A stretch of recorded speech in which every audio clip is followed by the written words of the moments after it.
Hey again, everyone. Long time no see. Great to see you here at the Voice of College Football. It is the date that we've all been waiting for in regards to rankings. If you love rankings, or even if you don't, if you love college football, you know the rankings matter, unfortunately. And here we are at 7 o'clock Eastern Time on November 2nd. The calendar's been circled. College football playoff rankings, the first inaugural initial rankings of the season released by the committee. So throw out my rankings, throw out the AP, throw out the coaches poll, strike that, throw out the coaches poll, throw out the AP, keep mine handy, and we'll check out the college football playoff rankings tonight, knowing that the committee will be able to explain this in any way they see fit. And then going forward, even if there's not a whole lot of logic involved in the way teams move up and down, they will be able to explain and justify that as well. But we will hold them accountable here at the Voice of College Football. We appreciate everybody being here for the big watch party. We will watch the playoff rankings being unveiled, and then we will take your comments and questions and calls. I believe that based on what is happening in the college football season and based on the obvious, that Cincinnati's in a different category than everybody else. Everybody else is over here. Cincinnati is clearly in their own category because they're in a group of five conference, and their schedule to date is the worst out of all these teams that are in contention, and it's going to continue to get worse.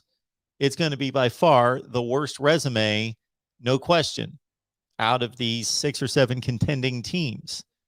So what is the playoff committee going to do with Cincinnati? That's going to tell us more than anything.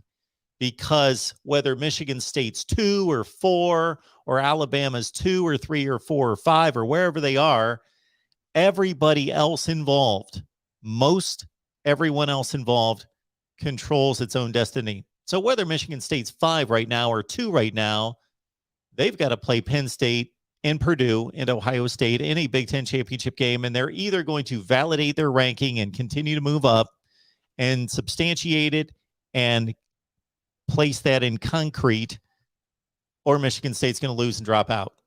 That's all there is to it. Alabama, the same thing. Georgia, the same thing. Oklahoma, the same thing. Oregon, to a certain extent, the same thing. Wake Forest, well, we'll have to wait and see. They've got their 4 most difficult games coming up. Make that 5 most difficult games with the conference championship game. So we've got the resume.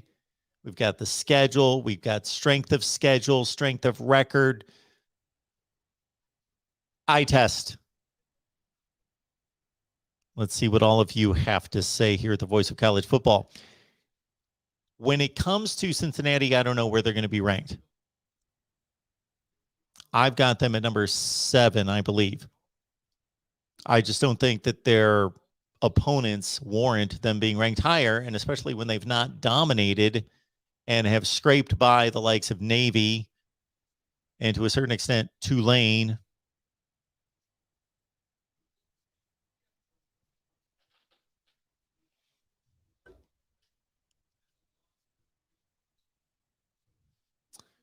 All right. Let's check out your comments before we lock in here. John likes Cincy at 5. Hummus Hero, Cincy at 7. John says even better. Keep them down. Jet Mech, Georgia, 1. Ohio State, 2. Alabama, 3. Oklahoma, 4. Thank you. That's our show. Good night, everyone. Whoa, whoa, whoa, whoa, whoa. No. Everybody stay here. Everybody stay here. John. Okay, here we go. Let's get to it. We got our top 25. Pitt 25, San Diego State 24, Fresno State 23, Iowa 22, Wisconsin 21. Should I mark this down? They should have this online immediately, right? Right. Wisconsin ahead of Iowa. Got it. They just beat them by 20 points. Fresno State. San Diego State just lost this past weekend to Fresno State. That's interesting. They've got 4 teams stacked on top of each other, in which the team with the worst record beat the team with the better record, and they've got the team with the worst record one spot ahead of them. And then Pitt at number 25. Okay?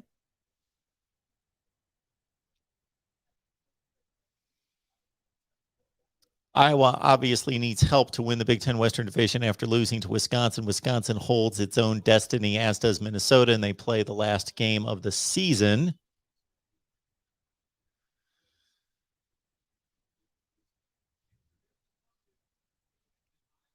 Let's see what else you guys have here, or what do you think about 21 through 25?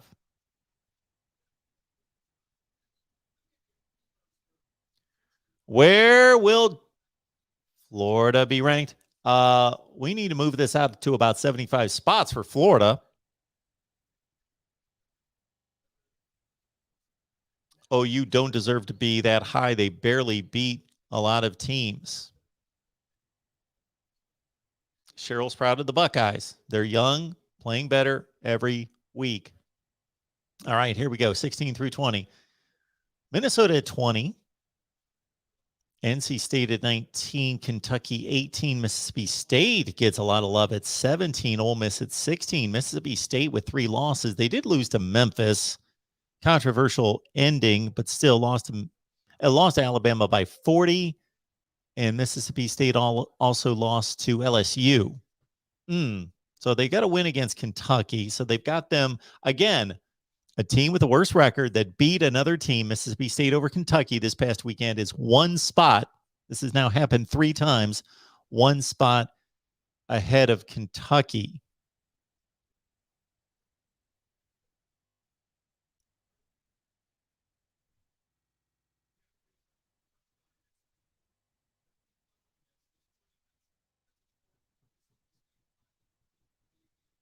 Ole Miss at 16. So the committee is obviously valuing schedules. And they always have, and they should.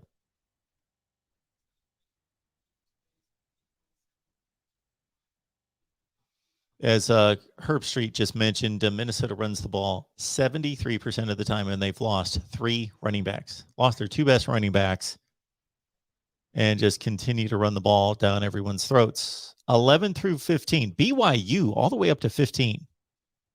Texas A&M 14, Auburn 13, Baylor 12, Oklahoma State 11.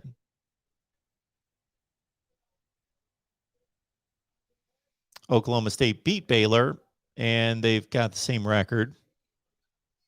Auburn and Texas A&M play soon. Don't Auburn and Texas A&M play this week? I believe so. Auburn, Texas A&M, that should be a heck of a game. BYU might be a little high. BYU losing to Boise State and Baylor. Okay.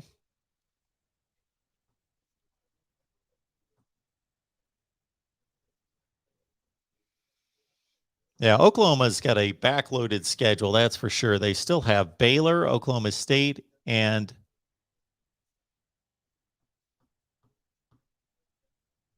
Iowa State as well, and the Big 12 championship game. So these teams in the Big 10 and the SEC West, in particular in the Big 12, still have about 4 tough games to get through.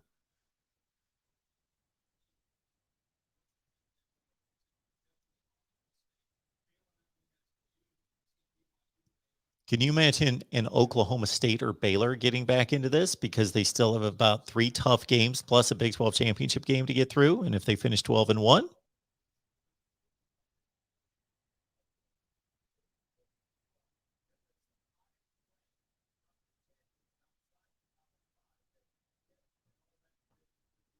all right, let's get to the top 10, folks. Let's see it.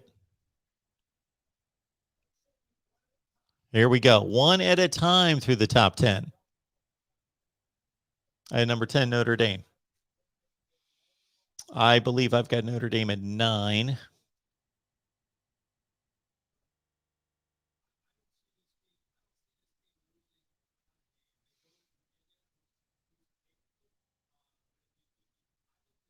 The Irish, of course, they got the one big loss, and that loss is going to keep them out of the playoff, because Cincinnati would have to lose twice for Notre Dame to jump Cincinnati in a certain sense if you hold true to head-to-head. So Notre Dame to get to the playoff needs a whole lot of help. more so than other one-loss teams because they don't play a conference championship game. And Notre Dame, that's the way it is. That's the way it should be. Number 9, Wake Forest. There they are. 8-0. But who have they beaten? Virginia. Virginia's the best win.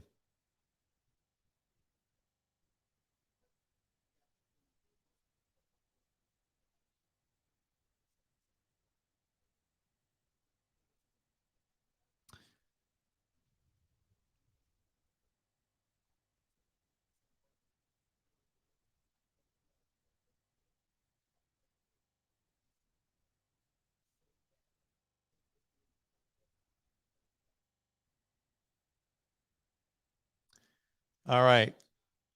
Let's see number 8. That's pretty much my favorite. Pretty much my rooting interest right there would be Wake at 9. Man, I'm rooting for Wake. Who else is rooting for Wake to go undefeated and just blow this thing up? Blow it up, Wake. Blow it up.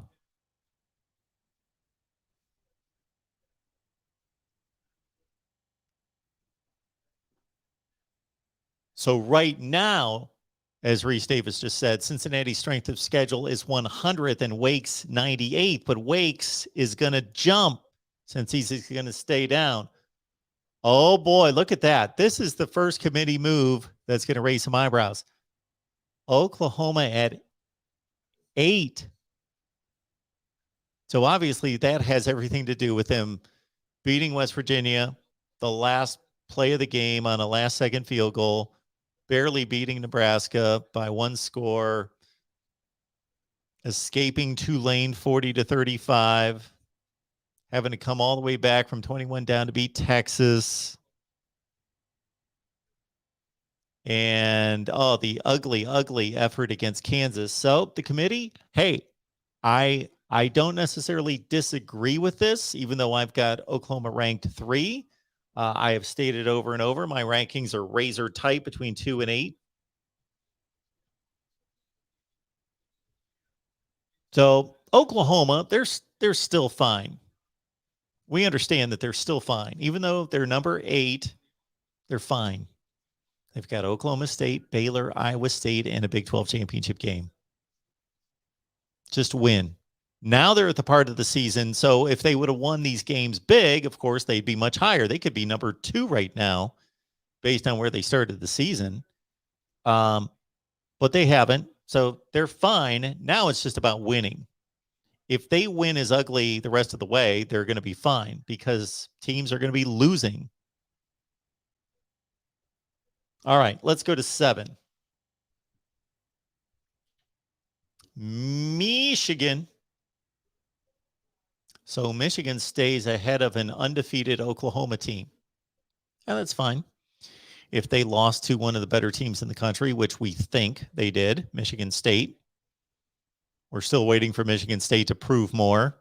We're still in this proving state for a lot of teams that have beaten a lot of bad teams, have beaten marginal teams, and Michigan would have a better win in Wisconsin than Oklahoma has Texas, if you look at the best win. And Michigan's been more dominant against the likes of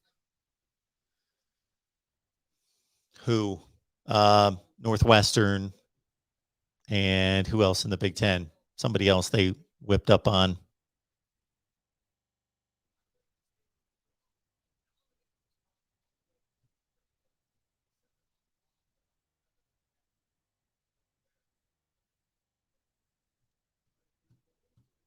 So we are waiting on number 6.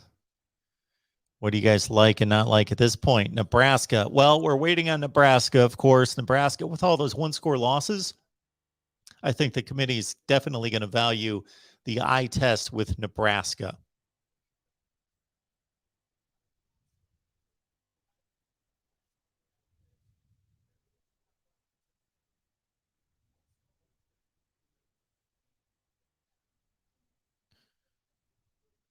D-Rock says Michigan's too high. Of course, a Notre Dame fan would. Yes, D-Rock, I got you. I've got Michigan at 8, I believe.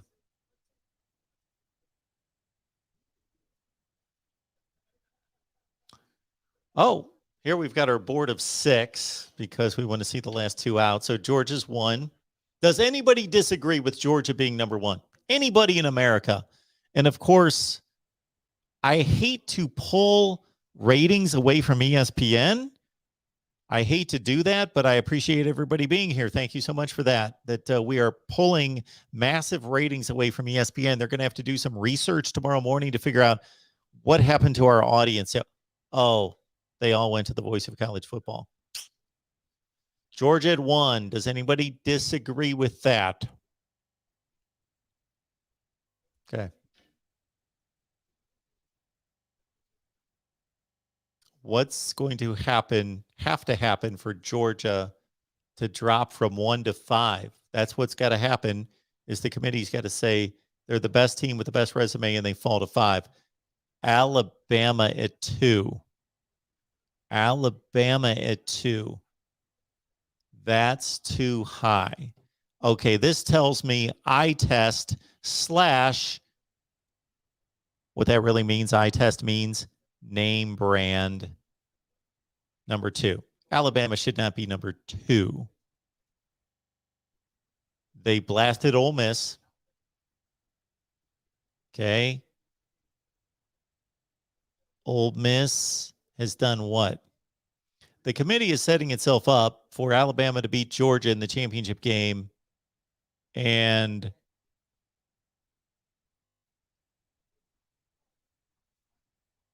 yeah, what Galloway's talking about, I believe right now, not that I listen to him too often, is that Alabama could possibly win out the rest of the regular season, lose the SEC championship game in a close game, and still, let's say, drop from 2 to 4. Alabama could lose 2 games and still finish at number 4. All right, number 3, we've got Michigan State. Okay, makes sense. If you compare Michigan State and Alabama, Michigan State has not lost. I think that means something, right? You have not lost a game. And Michigan State's got a better win than anything Alabama's got with Michigan, right? Even by the committee's rankings.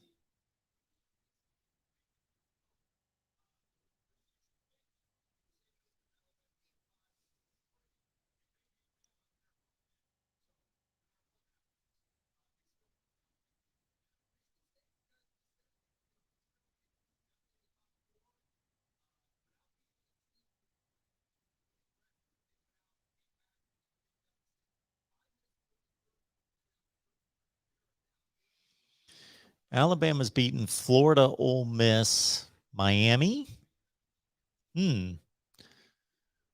Ole Miss, Florida, Tennessee, Miami. Okay.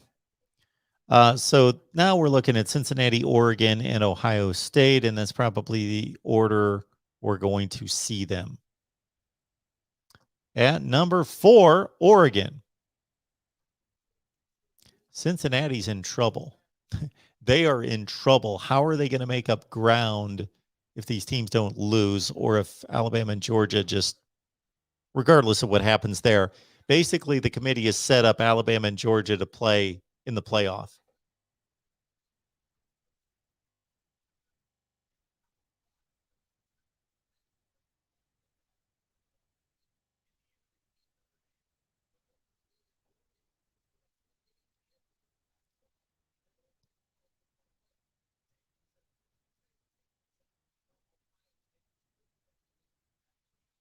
Yeah, it looks like Cincinnati's out of this thing.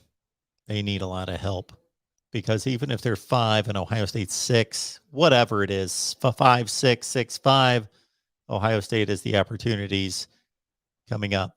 Although Cincinnati can rest on Ohio State's going to knock out Michigan State, or Michigan State's going to knock out Ohio State.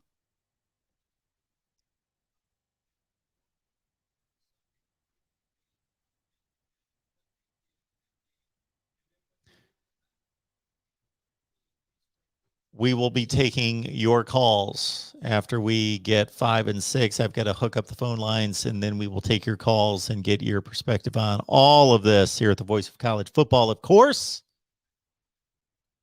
Appreciate everybody being here. And why 5 and 6 is so suspenseful, I don't know, but they got to drag this on for an hour, right?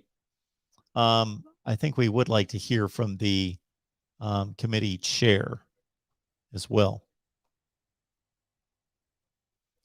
Number 5. And we can all compare how much of a delay our TV has compared to other people. The Buckeyes at 5 and Cincinnati at 6. There you go.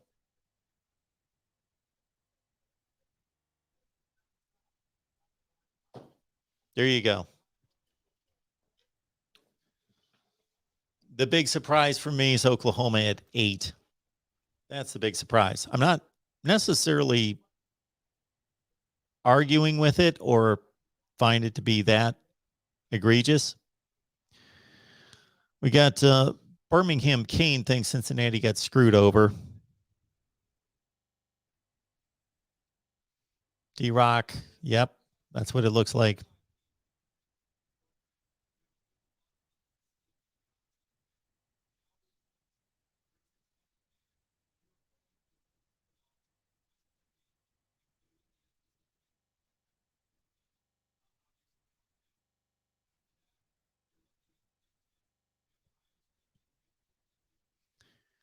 Do we really know, as Herb Street just said, that an SEC championship game loss is eliminating Alabama? They're at number 2.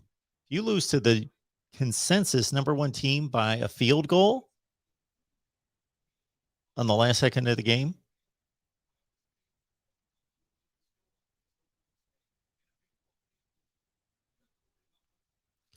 Gary says Oregon is too high.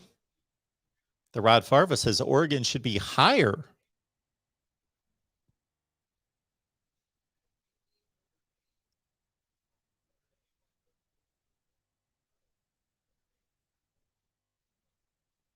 Not you, Dexter. These rankings mean nothing, absolutely nothing.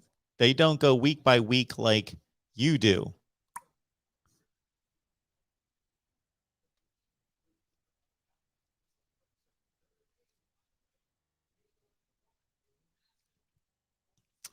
Peter is saying, what's the stat where no team ranked 2 or 3 has made it to the college football Final Four? So we're talking about in the first. That would be interesting to look at. To look at the first initial standings each college football playoff rankings season. May do a video on that.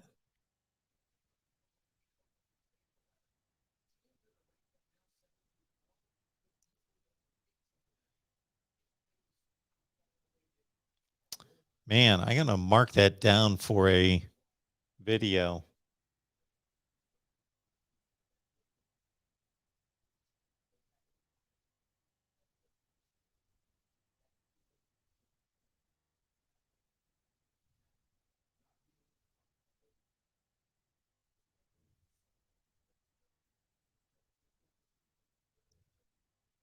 So Galloway just said Cincinnati's being disrespected, but he said not being in the top 5 is understandable.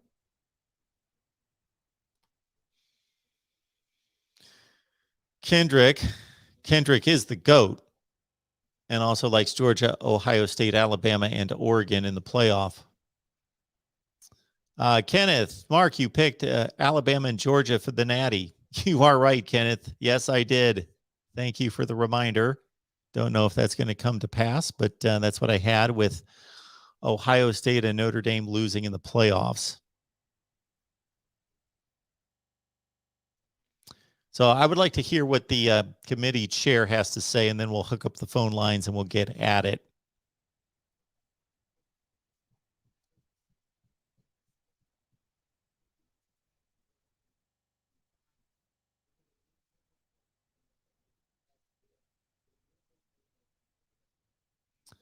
What do we got here, Gary? Mark, That's an old talking point. The person quoted an old data point. The initial college football poll, number 2, number 3, has yet to make the subsequent college football Final Four. So, okay. Well, that's what I'm talking about. It obviously has to be an old data point because we don't know who's making the Final Four this year. But I wanted to go through and see, well, Cincinnati is moving up to a Power 5 conference.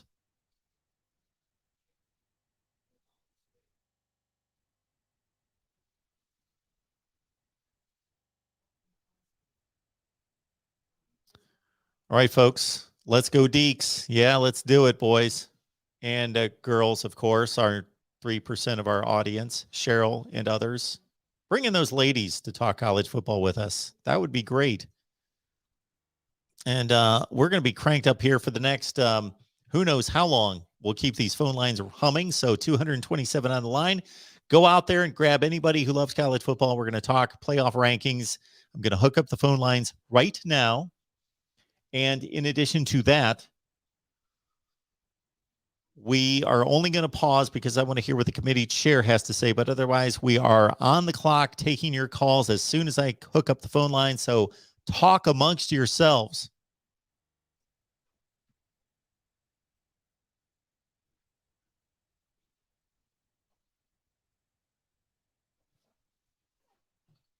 And I am curious to do a historical video looking at the first 7 years of college football playoffs to see what happened to the first 4. I know what happened the first year. The first year we had what? Mississippi State was number 1. Ole Miss and Auburn were in the top 4. Wasn't the first college football playoff release week 1, 2014, all SEC teams, right? It was Mississippi State, Ole Miss, Texas A&M, and Auburn, I think.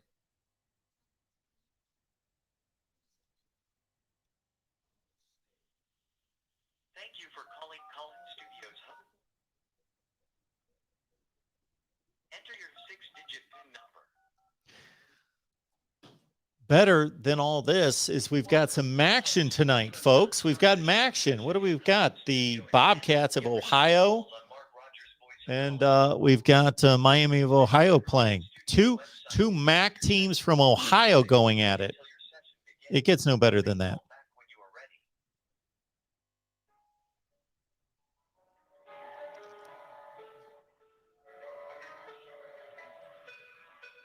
Okay.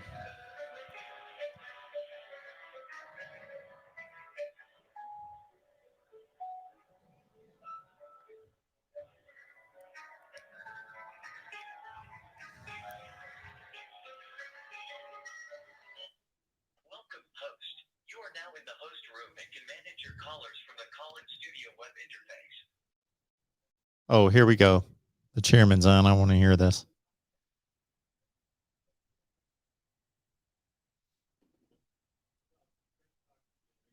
I would say the committee has great respect for Cincinnati. The win at Notre Dame clearly at Notre Dame is a really impressive win. When you look at their schedule after that, or who they played after that, who else did they beat? So that was the other question. And nobody. You know, the committee has been watching games all year, and most recently in the last 2 weeks, a 2-6 Navy team, and then a 1-7 Tulane team with a freshman quarterback starting. So very impressive win against Notre Dame, a lot of respect.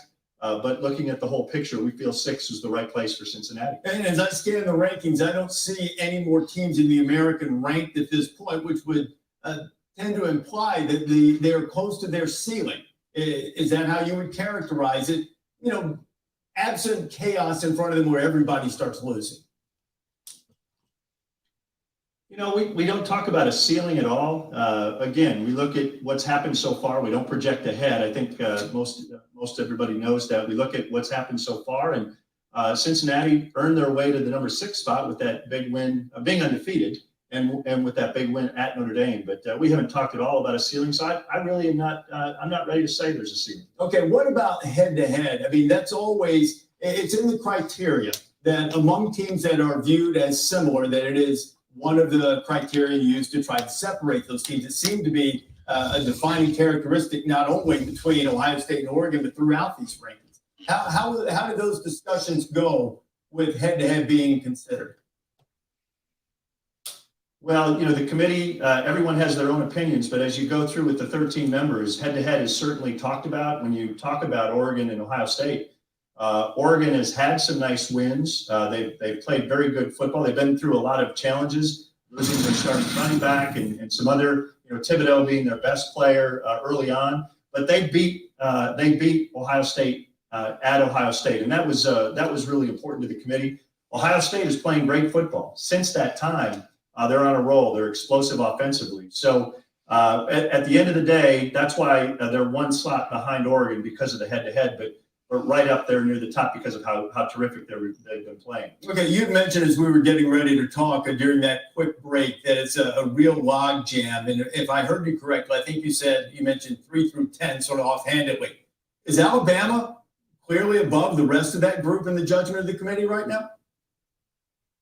Well, the committee spent, right away, Georgia was a clear number one, and a fair amount of conversation about where Alabama has come from and where they've been and who they've played and beaten, Mississippi and Mississippi State, and how well they're playing. But there was a lot of consensus for Alabama to be number 2. And then after that, all right, let's hit the phone lines, because the more I listen to this, the more I realize and am reminded that we're not going to learn anything from anything he has to say.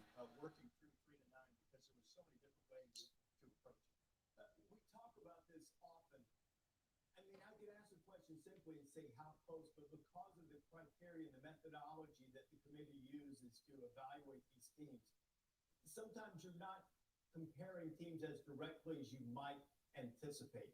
How difficult was it to separate that top 3 and then the next 3, because you guys do it in 6, take 3 out, and so on down the line? How difficult was it to take those top 3 out? Or to rank them at the top? We do one of the things we do is we do put them in bunches. All right. But then we vote on them in larger chunks. So what I mean by that is Here we go. Let's hit the phone lines here at the Voice of College Football. Appreciate everyone here. Let's go. You're kicking us off here at the Voice of College Football. Who's on the line? Jeremiah, what's going on? Oh.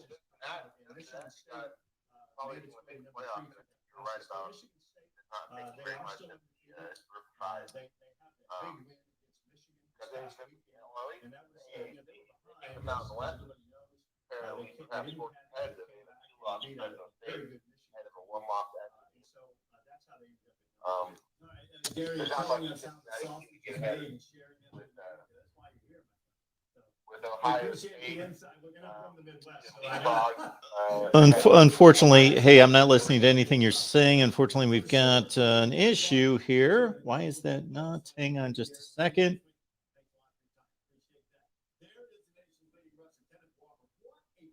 Why is this not connected? We are waiting for the Bluetooth to connect. So please hold your thoughts. Sorry about that. Don't know why it's taking so long to cycle and connect, because it's typically connected all the time.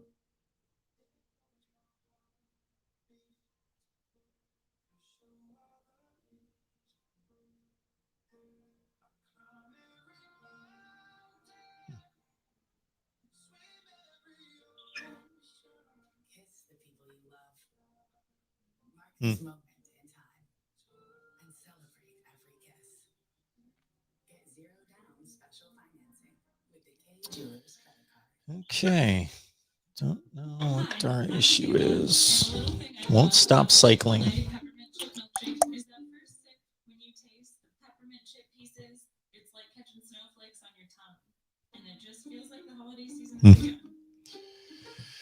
my name is Chandler, and a little thing I love about the Chick-fil-A peppermint chip milkshake is the little pieces of the peppermint that you get. It tastes like it's just the top of the line peppermint. For me, no milkshake is topping the peppermint chip milkshake. I don't want to do that. You got a team to help you out. Well, I may have to call my tech guy, get this figured out. Yeah, everything is connected. Don't know why it's not working for us. Sorry about that. We'll have to have you call back.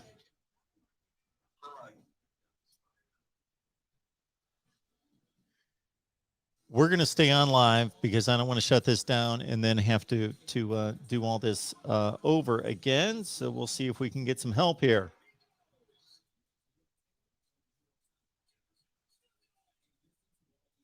If not, we will do this the old-fashioned way.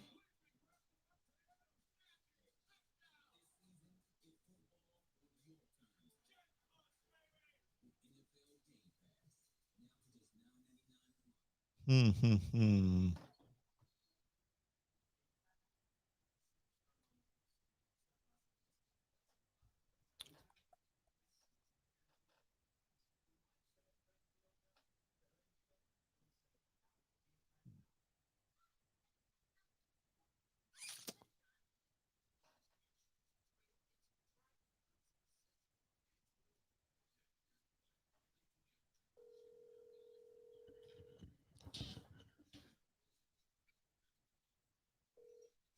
Hello. Hello, sir. I'll warn you before you keep talking that you're on live.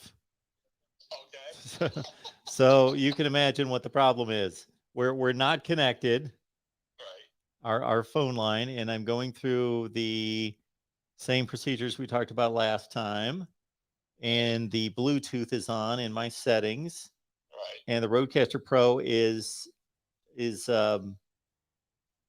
selected, but it says it's not connected. So when I click to connect it, it just, well, it doesn't do any. Before it was cycling.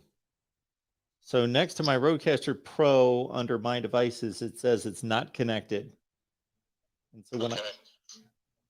You may have to repair it. So if you go into your settings on your, let me just make sure I'm giving you the right advice. yeah, If you go into your settings on, hold on one second here. Oh. You go into the Bluetooth settings on the phone. yes, And you go into My Devices. Is your Rodecaster listed in that list? Bluetooth, yes. Okay. So that little eye, that little blue eye. Yep.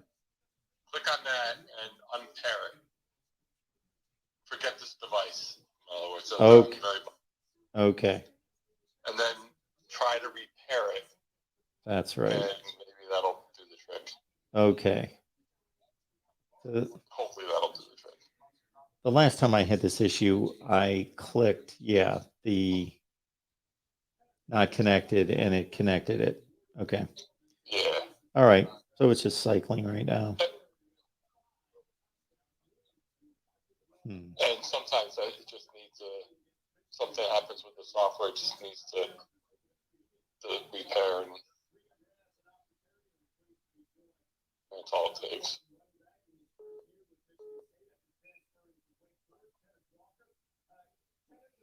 Okay. Well, next to the devices listing, it's just cycling right now. You have to put your Rodecaster in pairing mode, so you got to click, hold that button down, the Bluetooth button on the board. Oh. And it's got to be, it should be blinking. It's got discovery mode. It's not blinking. Hold on, let me just check mine.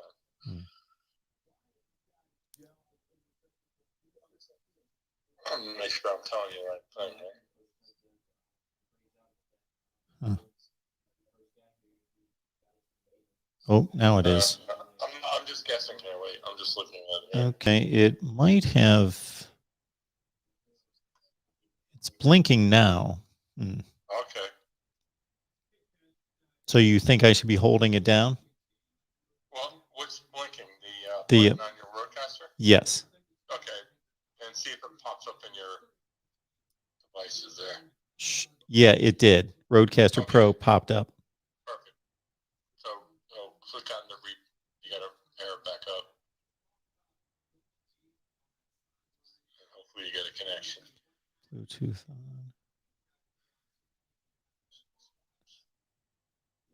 Okay. So, okay. It says it's All right. connected. Oh, and you are suddenly coming through my earpiece. So, And then just put that fader up and it should go up over there. okay. All right. Very good, That's a good sir. sign you hear me. Yeah, so I think you should be good. All right. I forgot a step in there, I believe, to reconnect that. All right, Marty. Thank you so much. All right. I got it. All right. Bye-bye. Good night. Bye.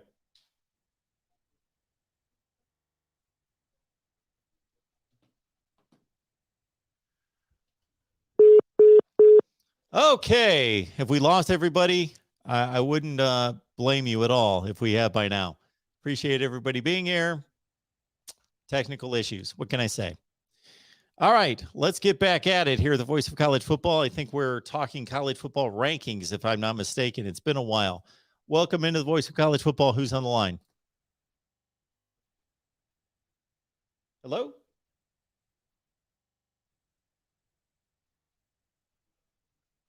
Somehow disconnect. Guess it's possible.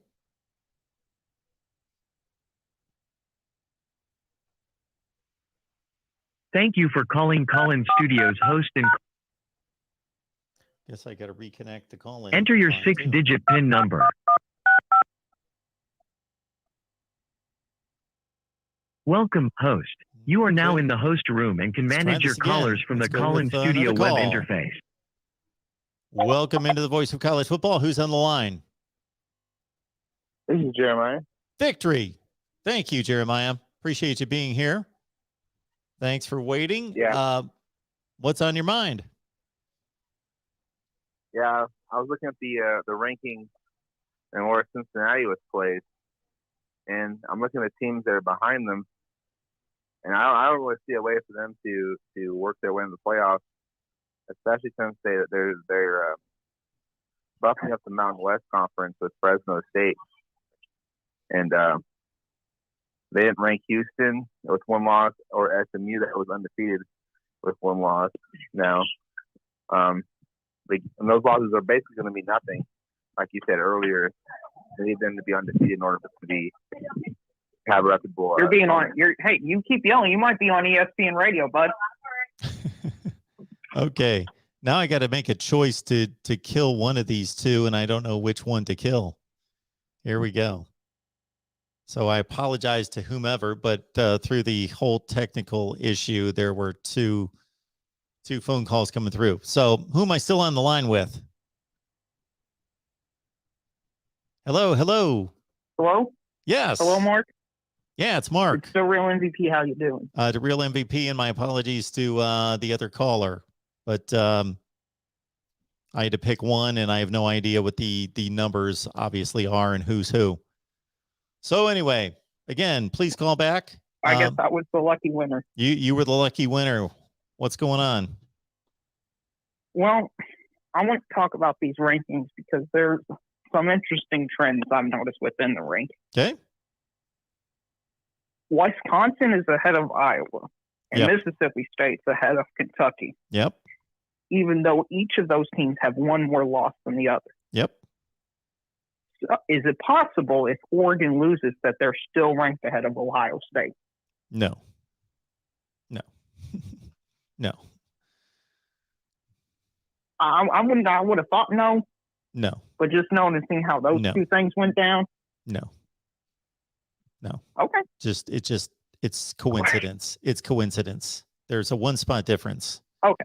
If Wisconsin had the same record as Iowa, they would be 7-8 spots higher. And if Mississippi State or if Kentucky back that up, Mississippi State, it would be the same deal. No, it's just a coincidence. No, Oregon cannot go out and lose to Oregon State and stay 1 spot ahead of Ohio State. No. Okay, I was just making sure because I just saw that trend in the committee, or those patterns. I thought it was worthy of asking. I thought it was unlikely as well, but I noticed it. It was an odd quirk. I noticed. Yeah, it was an odd quirk. I I noticed it as well. It happened with those two. It also happened with, not in the same way, but Oklahoma State was one spot ahead of Baylor and they beat them head to head. But they have the same record. Right. Yeah. Right. So what really, I think Cincinnati, I know some people think they're too low. I think they're just right at 6, in that 6 range. I mean, what hurts them more, though, than 6 is SMU and Houston both not being ranked. And instead, other group of 5 teams like San Diego State and Fresno State being ranked. Because at least if there was a Power 5 in the top 25, you can see them losing. But with the competition that San Diego State and Fresno State have to play, it's unlikely they lose.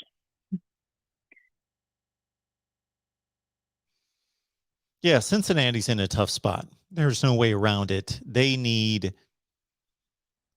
chaos in the Big Ten. They need chaos. Even the teams behind them are going to leapfrog them. That's all there is to it. Oklahoma, it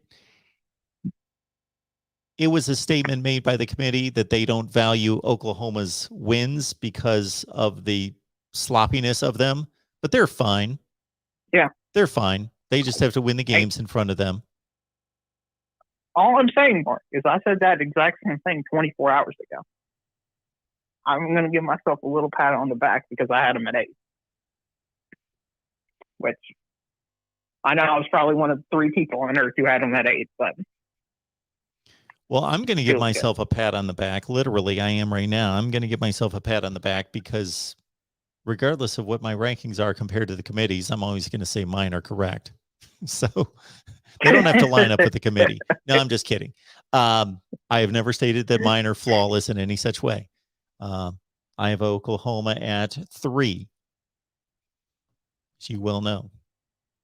But yeah, you line up with the committee. Yep. I think if they beat Baylor, they're going to jump Cincinnati. Yeah, you would think so. I think that's all it's going to take. Yep, I think so too. Now, Wake Forest, they also need a lot of help. Right. I think Wake Forest is going to need help. A little bit of help, not much. But I think there is some scenarios where Wake Forest being 13-0 does make the playoffs. Wake Forest does not need as much help as Cincinnati, but they would appear to make help. Need some help. It's Alabama. If Alabama beats Georgia, and then you have a Big Ten winner, and Oklahoma goes undefeated, that's the 4. It's looking like. And Wake Forest would be left out at 13-0, which if Alabama wins the rest of its games, they're going to do nothing but obviously stay at 2, but have a much stronger grip on number 2. And then if they go and lose the championship game to Georgia, razor close, aren't they going to still make the playoff? I would have them in, but I disagree. Now, I typed it in the chat with Kirk and all them people were saying, like, nope, they can't be in. They can't be in. They got 2 losses. It's like, where's that in the rule book? You have 2 losses, you're out. It's not in the rule book. Georgia by 3. Right. I wouldn't have them in. I'd kick them out. But the way they're setting it up right now is for Alabama to stay in the playoff if they lose the SEC championship game close. Right. Honestly, I could see them losing even if it's by 10 at this point. Well, if Alabama if Alabama loses the SEC championship game by 10 points and they make the playoff, and let's say Wake Forest is undefeated and Oklahoma's undefeated and Ohio State or Michigan State win the Big Ten title, whomever wins the Big Ten championship, and they get put in above one of those 3 teams, then I don't know what I'm going to do. Right. And by the way, I'm not saying I agree with Alabama being placed in the playoff. I'm just saying what I think the committee will do. Because I know there's a lot of people out there that after listening to calls, they think I say something and they just take it as that's my point of view. No, that's what I'm thinking they will do. And I think Alabama, if they lose the SEC title game with 2 losses, let me ask you this, Mark, okay? If Alabama loses the SEC title game by 3 points, do they have a better shot at getting in the playoffs than Wake Forest going undefeated? Based on the committee. Just based on the committee. Yeah, they do. I would put Wake in. And that should tell you how the system is broken right there. That should be unexcusable.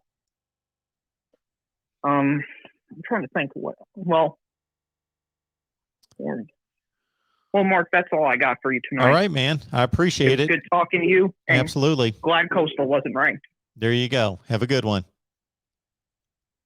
All right. Next up here at the Voice of College Football, who's on the line? Kevin, Dallas, Georgia. How you doing this evening, Mark? Kevin, what's going on? Well, I'm just going to have to be honest. As you're quite aware of, hey, my heart runs crimson. You know Sure. where my allegiance lies. But I have to be honest with you, Mark. I was shocked by being ranked number 2. And I just wanted to, as far as the gentleman that was just on, as far as the reason why Mississippi State picked it back, Kentucky as well as Wisconsin's eye was because of head-to-head. So well, yeah, he knew that. that's what transpired. Yeah. Okay.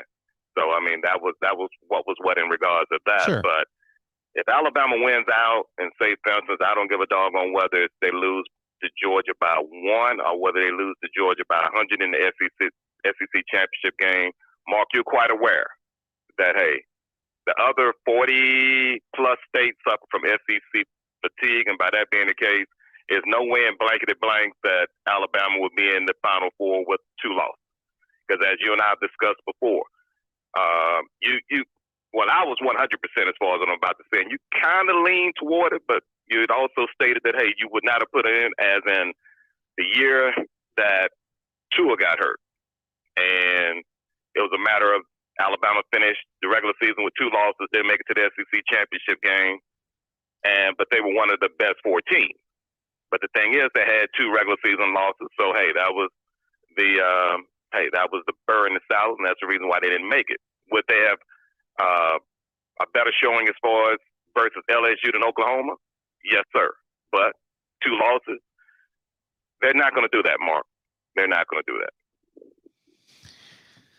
I wouldn't be so sure. You are telling me that if Alabama is impressive the next 4 games, goes to the SEC championship game, and loses to the consensus number 1 team by 1 point, that you're sure that they are not going to make the playoff?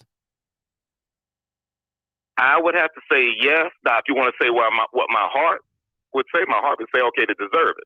But as far as if I'm looking by these new gentlemen and new ladies that happen to be behind the door, I think that, hey, they learned from their predecessors as far as having SEC fatigue. And by that being the case, I don't think that they'll be willing to do it, Mark. Well, if they did it, then, as you stated before, the system definitely needs to be blown up. Well, what they're telling me tonight is that the combination of the eye test and the resume is obviously they value Alabama as the second best resume combination eye test in the country. What has Alabama done to date? They lost on the last play of the game, basically, to Texas A&M, who's a top 15 team in the country. The best win on their schedule is Ole Miss. They blew them away. Now this Florida win is looking worse and worse by the week. And they beat a Miami team that's pretty marginal, but getting a little bit better. So they have in Tennessee. We'll put Tennessee, Florida, and Miami. They're all 4-4. We'll put them pretty much in the same bucket as being the second, third, and fourth best wins. And then the Ole Miss win stands out right now.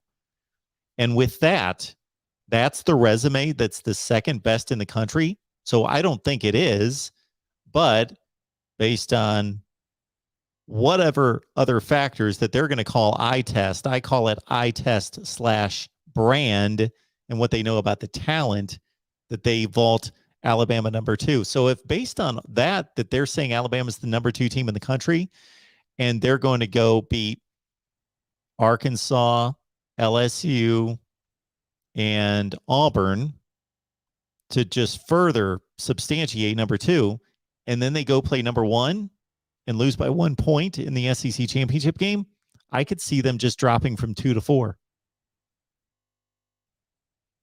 Wow. If that were to occur, Mark, I would, once again, just as I was, I guess maybe 10, 15 minutes ago, dumbfounded, I would be even more so if that were to occur. But I just want to throw this out also, Mark, and and I know as the old saying, if ifs were fifths, we'll all be drunk, but as far as the 2 what ifs, and that is Alabama wins out, plays Georgia in the national championship, and wins. Alabama beats Georgia, okay? What would be the lowest that Georgia would fall? And then the other question would be, would that being the case, we'll assume that Georgia would still be in the top 4. Would it be set up that Alabama and Georgia would not play in the first round in the playoffs? Yeah, so the real MVP put it up there too. Yeah, I would think that the committee's going to do everything that they possibly can do to avoid a rematch. So, yeah, they're not going to tell you that. They're going to tell you that they rank the teams regardless of what conference they're in and regardless of whether it's going to set up a rematch. That's what they're going to tell you. But, yeah, they don't want that look for television. They want to avoid that. So we don't want to have another LSU Alabama twice. So yeah, so they would go with the 1-3 matchup. All right. So if they can possibly do it, which they can justify anything, or they think they can. So your next case scenario was, is there any possible way that Georgia misses the playoff if they lose the SEC championship game? Well, I'm trying to think, what would the lowest that they would fall? Would it be, okay, you lose the SEC championship game and fall to 4? Sure. They could lose. They could drop to 4, possibly. They get blown out. Really just more so looking at numbers.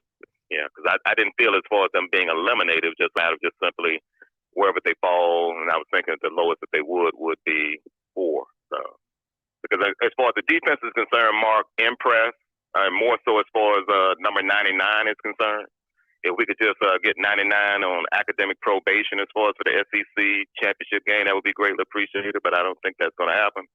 But that's my biggest concern as far as their defense. Because the only excuse, Mark, and after this, I'm going to exit stage left, is that I don't want to hear from Georgia fans if for whatever reason Georgia don't win it this year, is that Stinson Bennett IV, or as we call him here, the greatest DUI lawyer as far as in the state of Georgia, but I digress, is that I don't want to hear the excuse, Mark, that he is 5'8". I don't want to hear the height excuse, because when he lost to Alabama last year, he was too short. Now he's 6'5", 230 with a rocket arm. But when he loses, he's 5'8", and he's like the Burger King guy with the guy that has the hands that were too small to hold a Whopper. I don't want that to be the excuse as far as if they were to lose. He's on the football team. I don't understand that as an excuse. If anything, you were basically saying that you have recruited, signed, and are playing the wrong person. If he's not good enough, he's not good enough, then you're not good enough. I don't understand that excuse. And that was the thing. When they lost, as far as the Alabama game last year, all this, he couldn't see over the offensive line. The defensive linemen, all they had to do was put their hands up to batted passes down. Sure. The reason why he threw the interceptions was because he was too short. But he wasn't too short prior to the game, Mark. And that's the thing I didn't understand then, and I'm not going to understand it now if the Bulldogs come up with that excuse again, as far as the fan base, that is. Well, you as an Alabama fan, all you have to say is, Okay, well, whether I agree with you or disagree with you, let's say you're right, your quarterback's not good enough.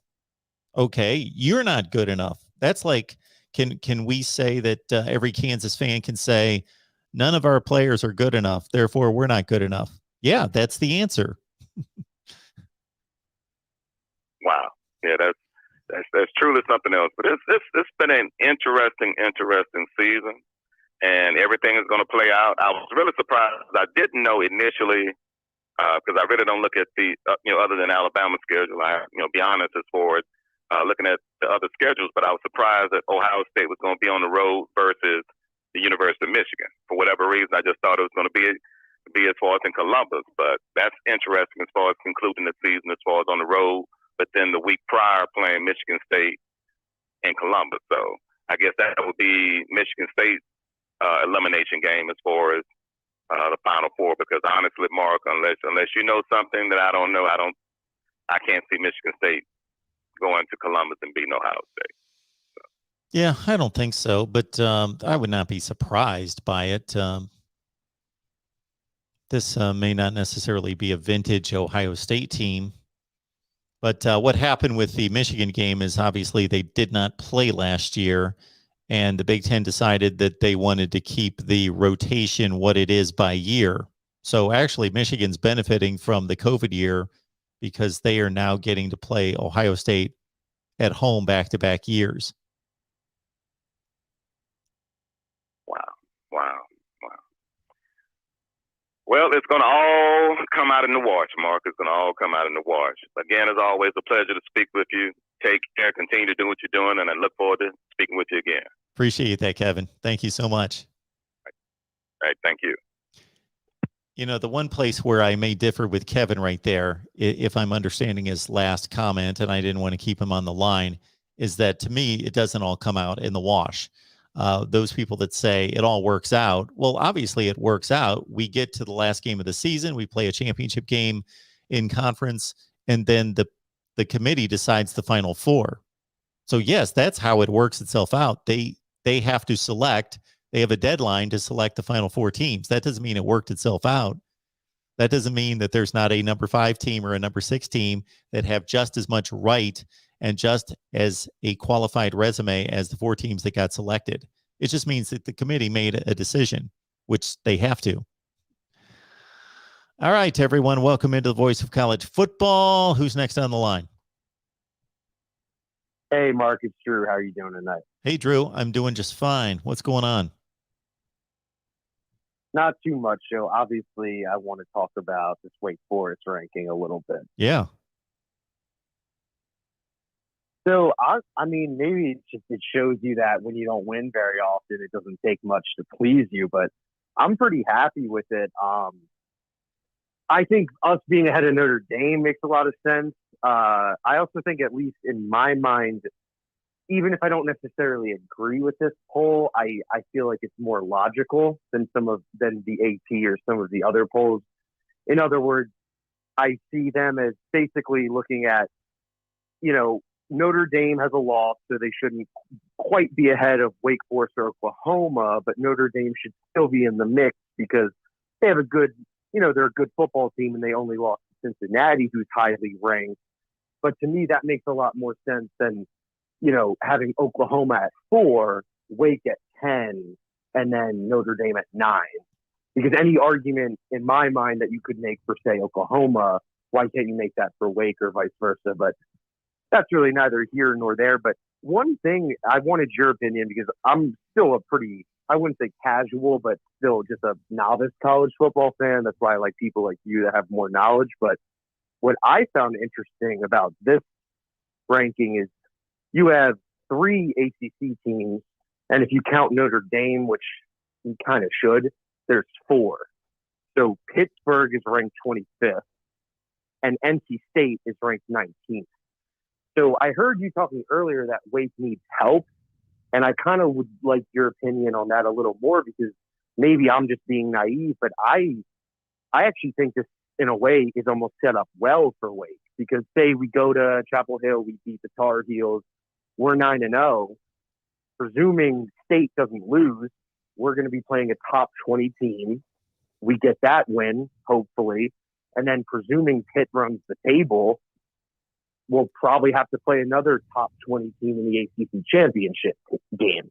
So then you have a 13-0 Wake Forest with 2 top 20 college football ranking wins and a string of other, solid UVA, Louisville type wins. So I still would say, how do you keep them out? But I'd like your opinion. Okay. My statement, to be precise about it, was that Cincinnati needs help. They will need help because they're already at number 6, and their resume is just going to continue to falter while everybody else is strengthened. And that I followed that up by saying that Wake probably, or might, whatever my terminology was, needs help. I don't know for sure, but they may need help. Wake does not.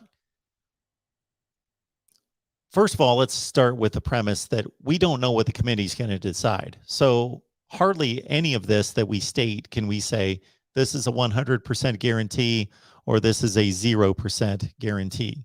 It's all somewhere in a gray area between 10 and 90. I can definitively say if Georgia wins the rest of its games, it's going to the playoffs. Yes. But there are a few statements we could make like that. So, yes, we have never seen a Power 5 champion go undefeated and not be selected in the what will be 8 years of a playoff. But I would doubt that we've seen a Power 5 team at this point in the season be undefeated and ranked this low. That there's been very few, if any. So what I mean by Wake possibly needing, I hope that they don't need help based on the way I perceive it and would select it. They would not need help because we already have a possibility of, we already have one conference champion is going to have a loss for sure. And therefore the other 4, in my view, would go if I was making the call. So they would be good to go if they won all their games. But in this situation, I could draw up a number of scenarios, a few. One of the more likely ones would be that Alabama beats Georgia in the SEC championship game, and they're both going to the playoff. And then Oklahoma goes undefeated. They're going to the playoff. And then Michigan State, let's make it easy, they go undefeated. There are going to be your 4 playoff teams, and Wake Forest isn't even going to be, I want to say, considered, because they're not even going to be close to having the credentials of the other teams. So yeah, I think that's the one. That is the one scenario where it would be like a no-brainer. They're left out, but or Ohio State, saying, like, they might need help, or put Ohio State in place of Michigan State, and even though the Buckeyes have a loss, they're going to get selected over Wake Forest. You think? I don't know. You think so? Definitively? Well, again, no, not 100%, but about 98%. That if Ohio State, which sits right now at number 5, and Wake at number 9, plays a tougher schedule between now and that selection, I don't know how Wake is going to make up ground at not playing as tough a schedule. I see what you're saying.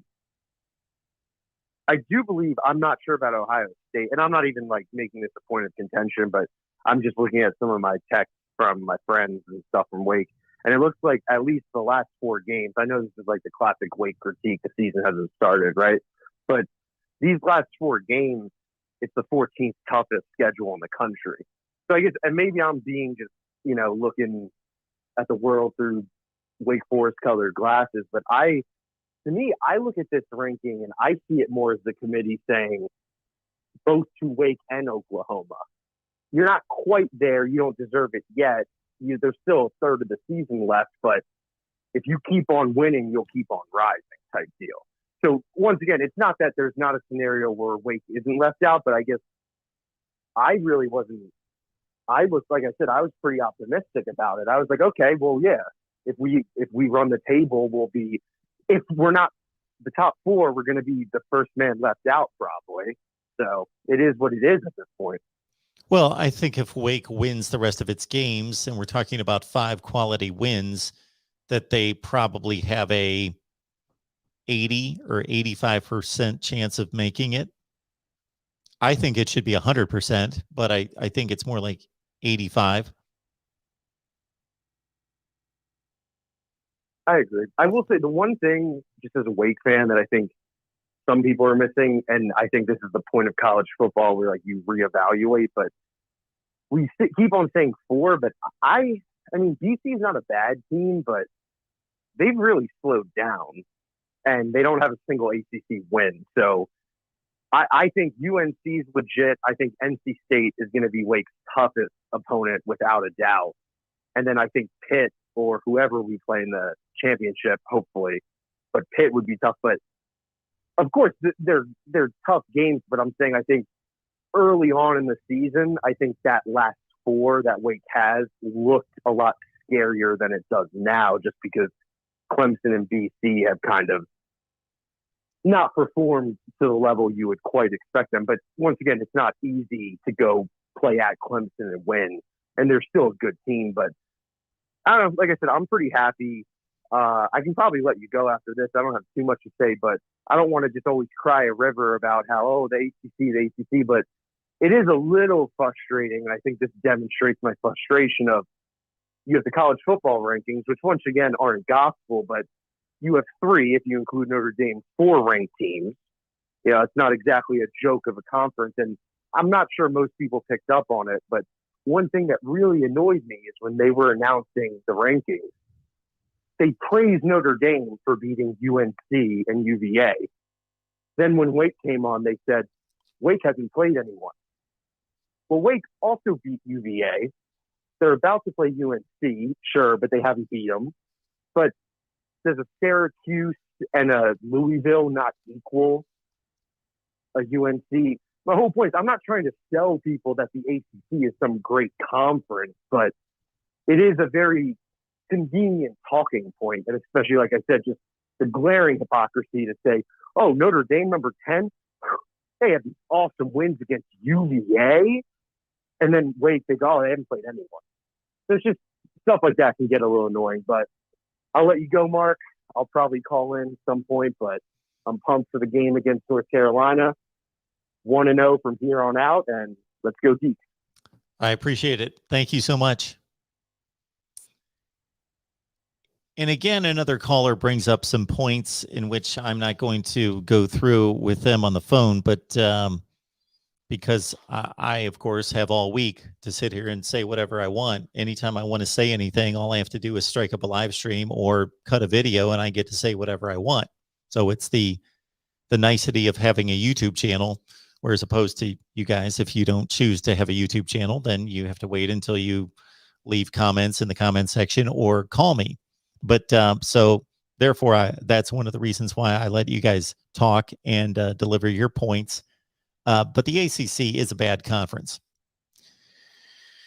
It just is. It's proven that over the last 3 or 4 years, it's got by far the worst record against the other conferences. Now, I want to make it clear that I do not hold past performance and results against the ACC in 2021, meaning I don't do that when it comes to any conference. I don't say, well, the Pac-12 has been awful for 3 or 4 years, therefore it's awful again. No, all that's in the past. We evaluate this season on this season.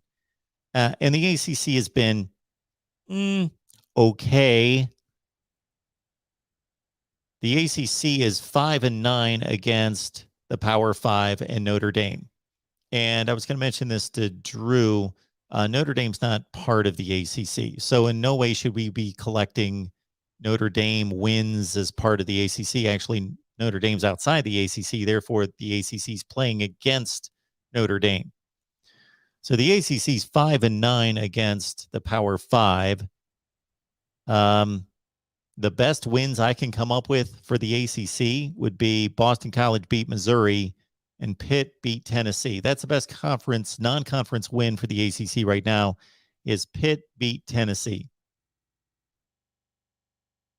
Every other conference has better wins outside the conference than the ACC. Now, there are a ton of bad losses for the ACC. Shoot, Georgia Tech lost to Northern Illinois. Pitt lost to Central Michigan. Florida State lost to Jacksonville State. And there are others. So, again, as it stands right now, actually now, let me revise that. The ACC is 5-11 against the other conferences. 5-11. So the ACC is, I think while early in the season I had to try to draw a distinction between the Big 12, the ACC, and the Pac-12, I think it's pretty clear now. The SEC is the best conference. The Big 10 is playing in such a way that there can now be an argument as to the best conference. But I believe the SEC to be the best conference, the Big 10 a clear number 2. The Big 12 a clear number 3. The ACC number 4, because the Pac-12 is a clear number 5. I think it's pretty, and this is odd, and I don't remember this being the case at other times, where the conference rankings are very clear to me. It's not like 3, 4, and 5, or that's a tough call.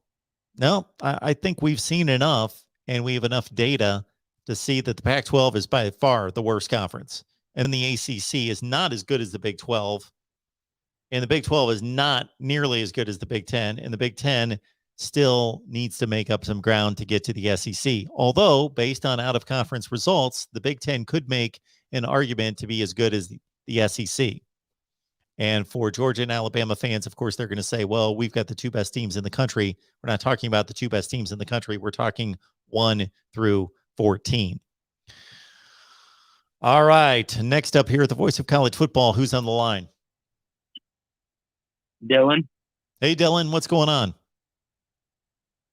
Hello, I just watched the game over the weekend with Michigan State, and I'm just wondering if Michigan can still make it if they went out.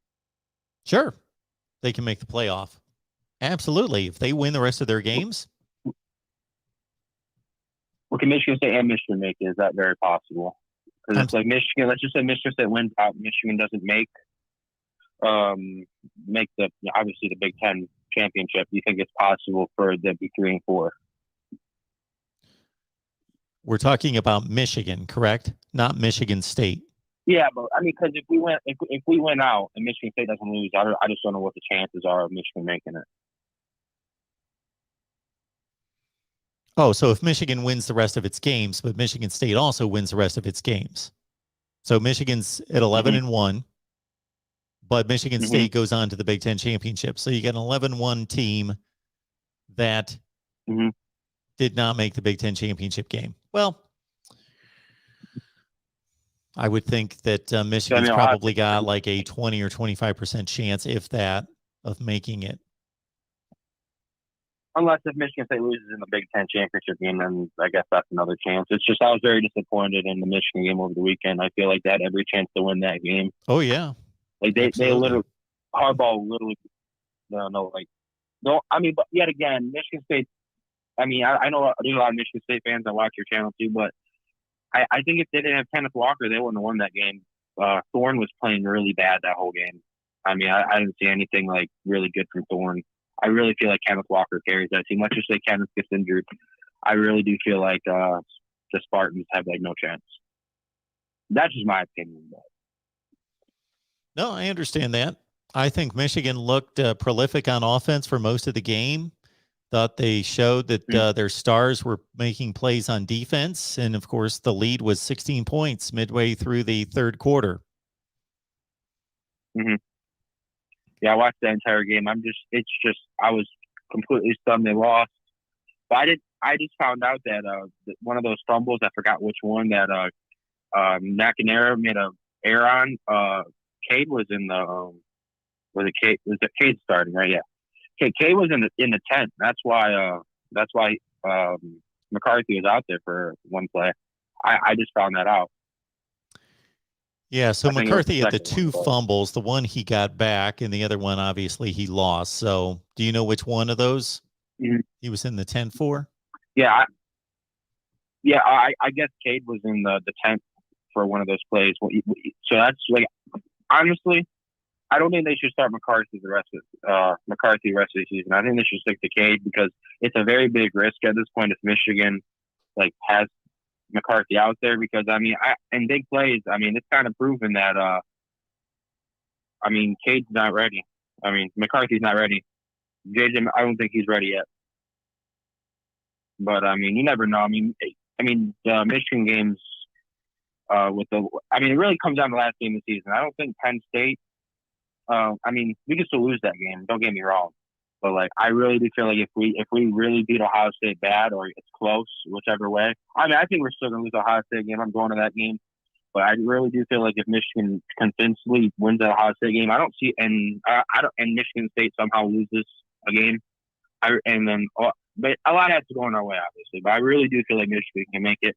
But I still think we're going to lose to Georgia or Alabama. Maybe not Alabama, but Georgia. If we're 4, I think we're going to get blown out. If we obviously get there. But I don't think Oregon should be 4. That's another issue I have. Well, you're going to need a lot of help to get there. Yeah, no doubt. Yeah. But I just don't think Oregon should be 4. That's I don't like Oklahoma. I think they've been doing really bad the whole season. But Oregon lost a pretty bad team, so I don't know how they're 4 right now. They lost to Stanford. I don't think they're doing any better, are they? No, Stanford's not good. They're 3-5. Oregon is number 4 because they beat Ohio State. That's simple. That's what the entire resume is based on almost exclusively. Sure, they beat a Fresno State team that the committee's got ranked at 22 or 23. But besides that, that's the whole resume right there. That's it. But the game was so close. That's why I'm wondering why. It's just so confusing how Oregon's that high. I feel like even though I don't like Ohio State because I'm a Michigan fan, I really feel like Ohio State would probably really murder Oregon right now. But we won't know because they already lost. But I will say this. I got a couple more things to say. I really do feel like, and most people won't agree with this, I think Michigan has a very good chance this year because I do feel like our quarterback has improved this whole season. But the defense was very exposed in that Michigan State game, and that's definitely a big issue for Michigan right now. I don't know if you watched that game, the whole game or not, but I did. I think Michigan's defense, their run defense was not doing good at all that game. You stopped one of them touchdowns from Kenneth Walker. I feel like it would have made a big difference. But then one more thing that I do want to say is that did you see that touchdown? The fumble from Thorne, and we got a touchdown. What was your opinion on that play? Because I think he fumbled in the end zone. I don't necessarily think he fumbled, but I think that once it was called on the field that he fumbled, I didn't think that there was any way that you could really tell on the replay definitively that he did not fumble. So I don't believe that they should have reversed it. Actually, I do got one more thing. Do you think they deserve to be at 7, Michigan? Do you think they deserve it because it was a close game? Yeah, I think I've got them at 7 or 8. I don't remember. So I've got them just about right there. The only one that really All right. I was just curious because I was surprised to see them at 7. I thought they were going to push them down really far. I thought they're going to be like 10 or 11 in the college football. But you never know. Michigan can make it. Ohio State can make it. Michigan State can make it. So it comes down to those 3 right now. There you go. But all right. Thank you for thank you for letting me call. Yeah, I appreciate it. Thank you for the call. Have a good one. Have a good rest. All right. Welcome into the Voice of College Football. Who's on the line? Steve. Hey, Steve. What's going on? How's it going, sir? Just quick observations on the rankings. I really believe the committee got it right as far as not putting Cincinnati within the top 4. I know the AP had him at number 2.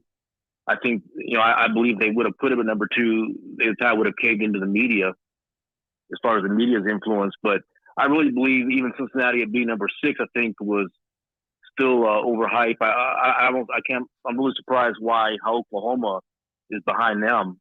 I think a Caleb Williams Oklahoma team is much more dominant team than Cincinnati in those positions there. But the other surprise to me was Alabama, number 2, with the one loss, and their struggle against A&M in Florida. But just a real quick point, I was wondering your take on this. Let's say there's chaos at the top at the end of the year, and you have an undefeated Wake Forest ACC championship win, then an undefeated Cincinnati, and the number 4 slot is open. Who do you put in? Between Wake Forest with an undefeated record? Yeah, undefeated Wake Forest, undefeated Cincinnati, and you're on the committee and you have the deciding vote who has the number 4 slot.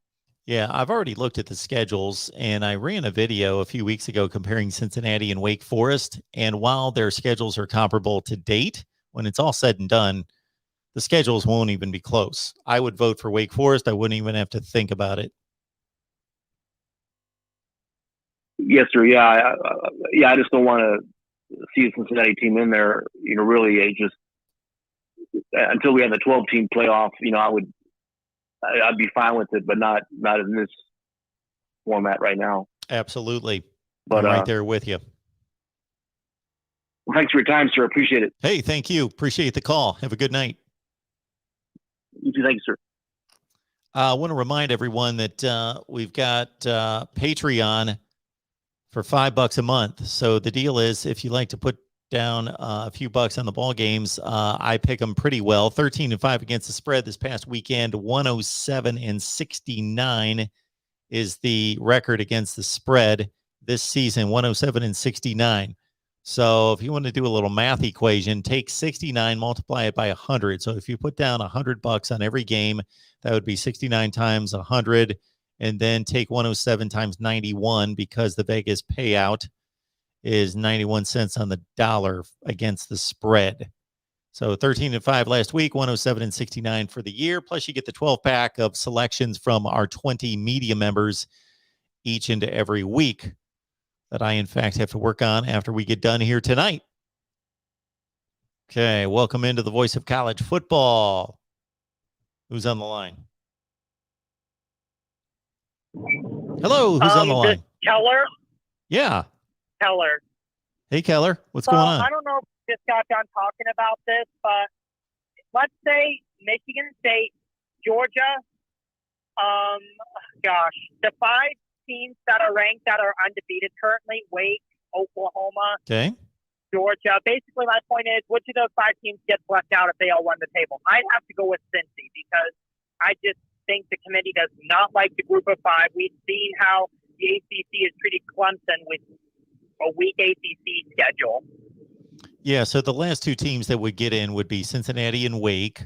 They would be at the bottom, the least considered. But if you compare, Georgia would be in at 1, Michigan State would be 2, and I think Oklahoma would be 3. yes. So I think Wake Forest would get in over Cincinnati. Absolutely. Sorry. They've got a better. They're going to have a much better schedule. And if the committee had SMU or Houston ranked, that'd obviously be a different story, I think.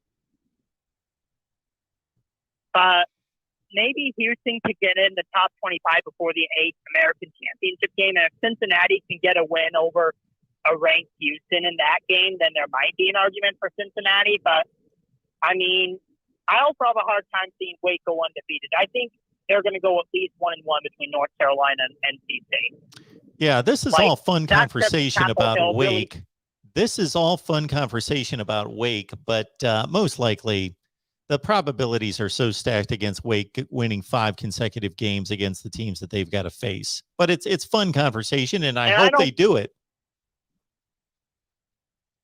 I mean, I'd love to see it, Honestly, I'm from the West Coast area, so I'm kind of really wanting Oregon to get in for the Pac-12, because I'm ready for the Pac-12 playoffs out to end. He talked about how the Pac-12 is the worst Power 5 conference right now. Yes. Even though they host the best non-conference win in the country with Oregon's win over Ohio State. Very true. So another question I wanted to bring up, if you don't mind, is if Oregon, let's say Oregon keep squeaking by teams, and Ohio State just blows everyone out. I Yeah. think Ohio State definitely passes because they would blow out Michigan State and Michigan, but I don't see the Buckeyes blowing out either of those teams. As a matter of fact, I see them losing at least one of those. Like Ohio State, I was never sold on them when they started blowing out teams. Like I know that you like Ohio State, so this may be a little hard for you to take, but I just never could be completely sold on the Buckeyes because they beat a bunch of nobodies, in my opinion. Yeah, I understand that. I understand your But, your take on that, but let's understand one thing, that while Ohio State is blowing out the likes of Indiana and Maryland and Rutgers, nobody else is doing that. Do you realize that? That nobody else is doing that to those teams. I do realize that, but I mean, Michigan State has an 18-point win over Rutgers. And 18, but yeah, but that I watched that game, and that was a reasonably competitive game. Ohio State just annihilated Rutgers. They had 45 points on the board at halftime. Like it wasn't like they could have scored 100 if they wanted. They could have done whatever they wanted to. Indiana's another example. Michigan State. And that's what tells me, I think, when Michigan State goes into Columbus in a couple weeks. Can I finish my statement? Yeah. Michigan State had a 17-15 lead on Indiana with just a couple minutes left. They won that game 20-15. Ohio State had 44 points on the board on Indiana at halftime. And the same thing against Maryland. Maryland's competing fairly well against just about everybody else, excluding Iowa in the Big Ten. And Ohio State put up 66 points on Maryland. I'm just saying that even though those teams aren't that good, nobody else, including Cincinnati barely beat Indiana. Granted, Michael Penix was in the game, but Ohio State's obliterating those teams and nobody else is. I understand what you're saying. And I think if you go off that, I mean, just based off that, you're probably thinking, oh, when Michigan State goes into Columbus in a couple weeks, they're going to get annihilated, just like all those other teams. No, I don't think so. I think that'll be a more competitive game. But I guess one last question I wanted to ask, if you don't mind, is sure. Who do you think is Ohio State is more likely to lose to, Michigan State or Michigan? That is a great question because obviously one's at home and one's on the road, but I'm still going to say Michigan State. And you have to, another thing that you also consider is that Michigan State has had success in Columbus. I mean, you go back to 2015, that game-winning field goal, then 2011. Yes, I know Ohio State wasn't great that year, but Ohio State, yes, there was the 2013 Big Ten championship game too, but Michigan State has done pretty well in Columbus compared to a lot of other teams. Yep.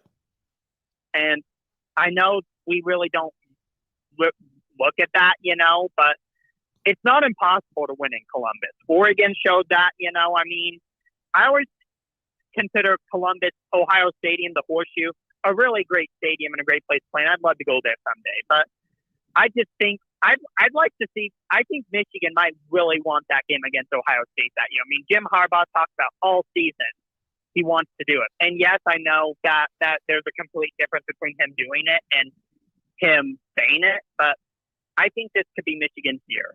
We'll see. Okay. So well, thanks for I don't the call. think it's going to be Ohio State and Indianapolis from the East. That's my final opinion of it. Gotcha. Yeah. But thank you for your time, and I'm sorry if I got interrupted or. Oh, not at all. No, I had a little appreciate bit you I wanted calling to say, in. but- Thanks for your take. I appreciate it. You have a good night. All right, you too. All right. Yeah, it's going to be fascinating. Michigan State in Columbus to take on the Buckeyes. Wow. Welcome to the Voice of College Football. Who's on the line? Hey, Mark. It's Exploring with Ben. How you doing tonight? Hey, Ben. I'm good. How are you? I'm doing fine. I missed the first part of the show. I got stuck late at work, so I didn't get to see your initial reaction to the rankings because I had to go back and actually watch them myself. But I know you're a Buckeyes fan. So what is your thoughts about their look this year on head-to-head? I mean, at this point, it's early, obviously, in the season. I think it's completely fair. They've done the same thing that I've done with Oregon and Ohio State, although I believe I've got them a spot lower. I think I've got them 5-6, maybe 4-5. I don't remember. So they've pretty much done the same thing I've done with Oregon and Ohio State in my rankings. Really, the three things that stand out to me is number one, that Alabama's number 2, and they don't have the second best resume in college football. So they're obviously favoring Alabama based on talent, eye test, all that. And the more they talk about eye test, the more that I think that really means brand name, image, prestige, and TV ratings, and basically talent evaluation, not eye test on the field. Because Alabama's resume is good, it's decent, but it's not, I don't think, the number 2 resume in the country. So that's what struck me, is Alabama's a little bit too high, and they've basically positioned Alabama in such a way that they could lose the SEC championship game close and still make the playoff with 2 losses.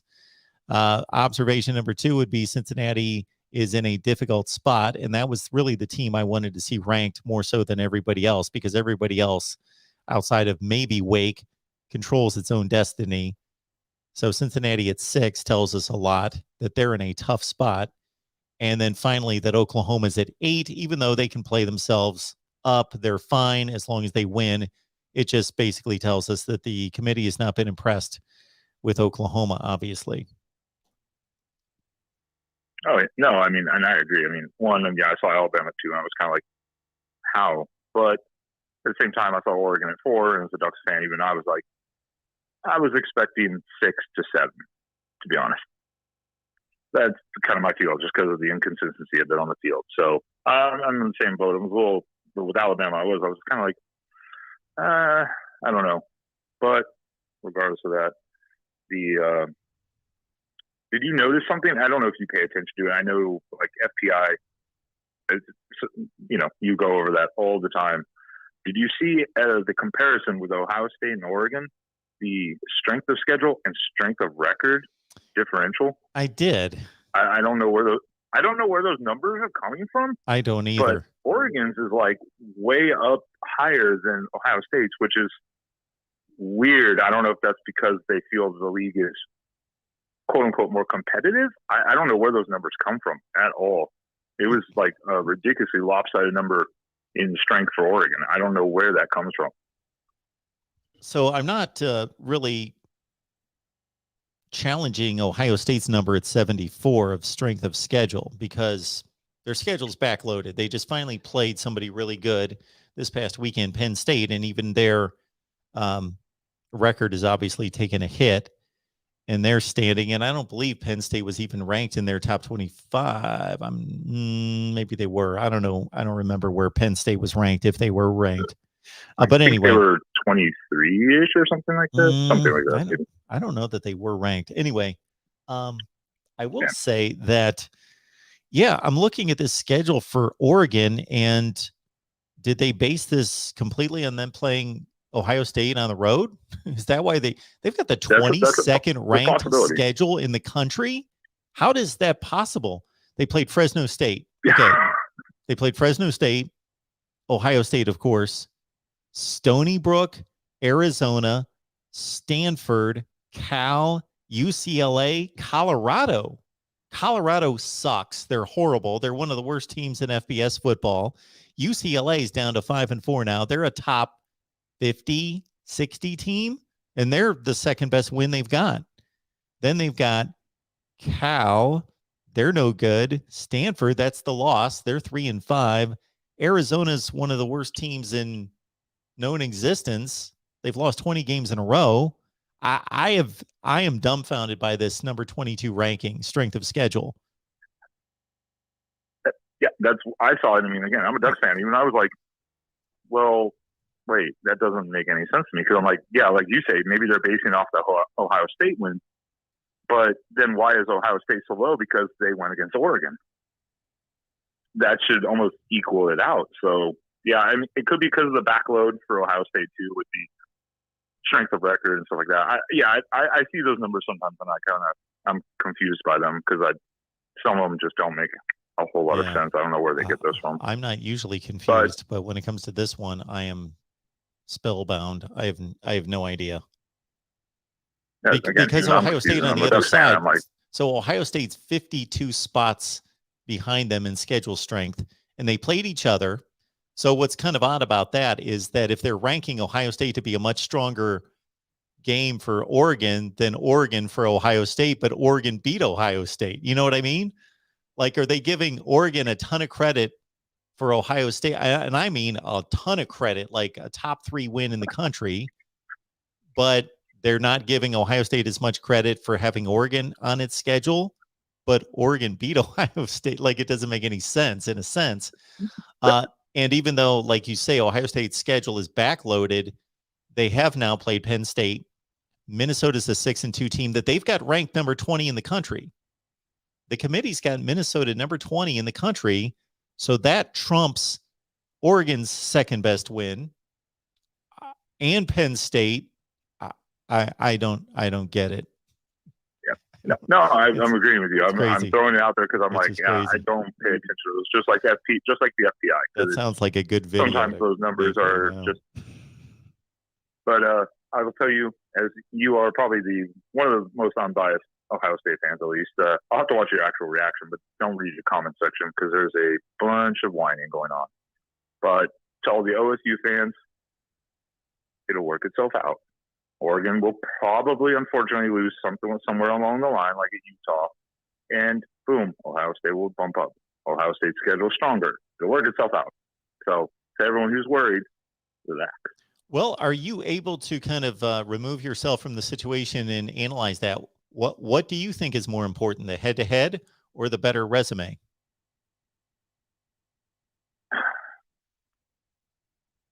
I agree with all the points they're supposed to say. Resume, head-to-head, and even the eye test, which is supposed to be on the field. But I get your point of looking at, like, brand name, potential, talent on the roster. Well, the point I'm making, not to interrupt you, I'm sorry to interrupt you, just to clarify my point about brand name and all that other bit, I don't think that should be considered, but I think they are considering it. I think that that's their unconscious or maybe conscious bias. I don't think any of that stuff should be considered, but I think it is. I'm sorry. Go ahead. Oh, no. I agree. No, I agree. It shouldn't be, but I do think somewhere along the line it kind of is, and it shouldn't be at all, period. Because, but, I mean, at the end of the day, I think strength of schedule definitely makes a difference. Head-to-head, of course, plays an important role, and eye test plays a role. So, again, it's the first ranking, so we have to see what happens, especially as as Ohio State, as their strength of record gets harder. Same with the other teams. Are they going to drop out of the rankings? So it's so early. I'm not even going to quote it. I'm just saying no one needs to worry at this point. The season will work itself out, and yeah, I'm surprised myself a little bit. So, all right, sir. Well, I appreciate the call, Ben. No, you have a great night there and enjoy the rest of your time. You too. Thank you so much. Appreciate the super chat coming in from our guy Bilal, who says, Mark, this committee is a fraud. Alabama should not be anywhere close to number 2. Well, I would somewhat back that up in a certain sense. I'm not quite to that level where I believe that they should be close to number 2. I've got Alabama at number 4. But yeah, I don't get the number 2 justification. And some people, I skipped over Mississippi State when I was going over Alabama's quality wins. Yes, Mississippi State's a good win. I forgot about Mississippi State. They won that game handily, 49-9. So Alabama's beaten a really good Ole Miss team. It's not great. They have lost a couple games now and almost lost to Tennessee as well. But Ole Miss is good. It's a quality win. It's Alabama's best win, and ironically, their most dominant win against a good team. Now they've beaten Florida, Mississippi State, Tennessee, Mississippi State, Tennessee, Miami. You'd put all those teams in roughly the same bucket of teams. The committee loves Mississippi State for some reason. Mississippi State, I like them too. I think they're good. But they love Mississippi State. Mississippi State's beaten Texas A&M, Kentucky,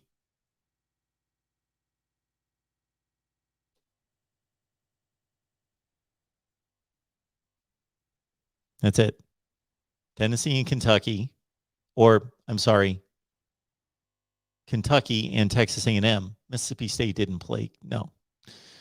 Kentucky and Texas A&M are the big Mississippi State wins. Okay. They lost to Memphis.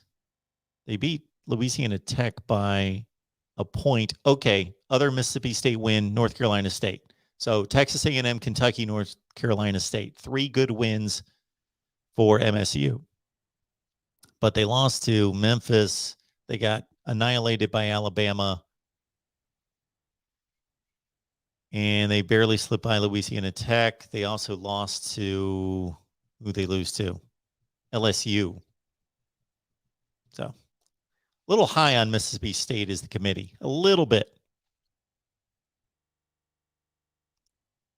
But this Oregon strength of schedule at 22, every team in the SEC is a tougher schedule than Oregon right now. So there's 14 that should be ahead of them already. I don't know.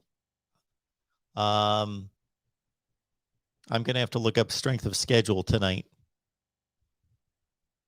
Unless I just get done with the whatever we've had today. I started recording at 11 in the morning, so we're going to be at like 10 hours. I may just be done for the night. Or we may work on some videos because I really got to figure out strength of schedule and how Oregon's got the 22nd toughest schedule in the country. Hayden is asking, who's the most underrated team that can still make the college football playoff? Meaning in the rankings, I'm going to take that as the lowest ranked team.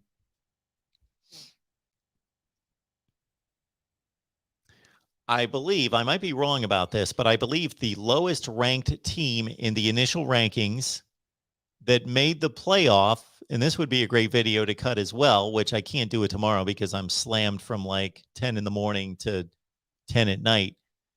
But I would love to post a video where we look at past seasons and see where teams came from.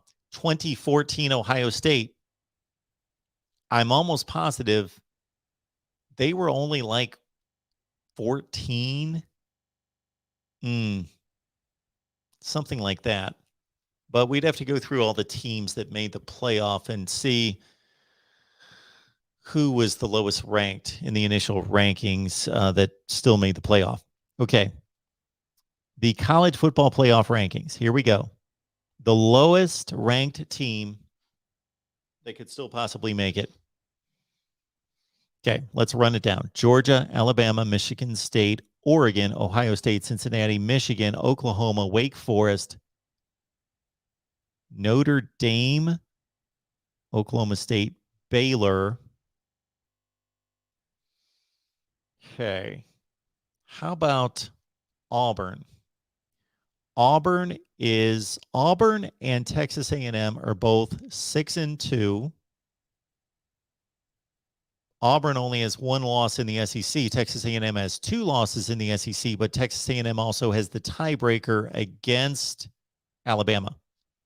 So let's say Texas A&M wins all of its games. Auburn wins all of its games, except they have to play each other, of course. And Auburn beats Alabama. So the winner of this game between Auburn and Texas A&M under those conditions, Alabama would have 2 losses. A&M would have 2 losses if they beat Auburn. Auburn would have 2 losses in the division. So it'd be a 3-way tie between Texas A&M, Auburn, and Alabama. Get out your tiebreaker book.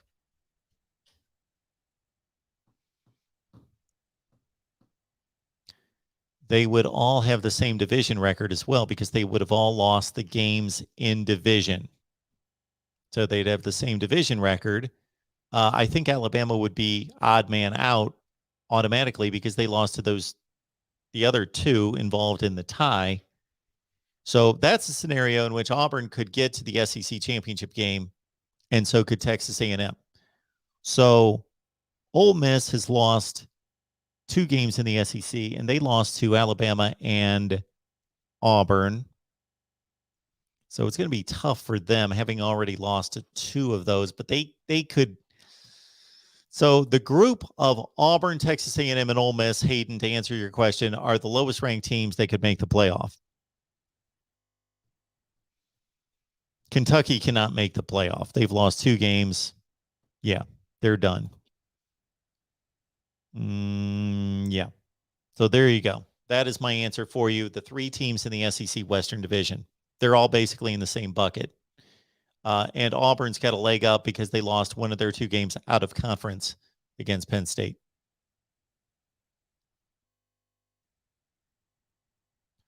All right. Good stuff here from everyone. Let's go back to the phone lines.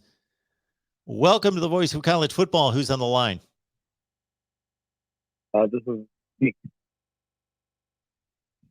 Yeah. Can you repeat your name again? I didn't quite catch it. Sorry about that. Yeah, my name is Mike. Hey, Mike. How you doing? Good. I've been watching you for a couple of years. I'm a actual enemy exposed Michigan Wolverine fan. Well, I appreciate And, you still watching me you then. through- Wow. That takes a lot of perseverance from you. Found you from Steve Dace. So I like the report you two have. It's very educational. It's fun to watch. And I'm a bit like Steve myself. Living 50 here, and I'm a bit of a nihilist. Watching these Michigan games, better part of 20 some years, and I'm just a little overwhelmed of this game on Saturday, having blown the lead that we had. Something no one has talked about at all is the fact that Michigan in the fourth quarter was just gassed. They're exhausted, and no excuse.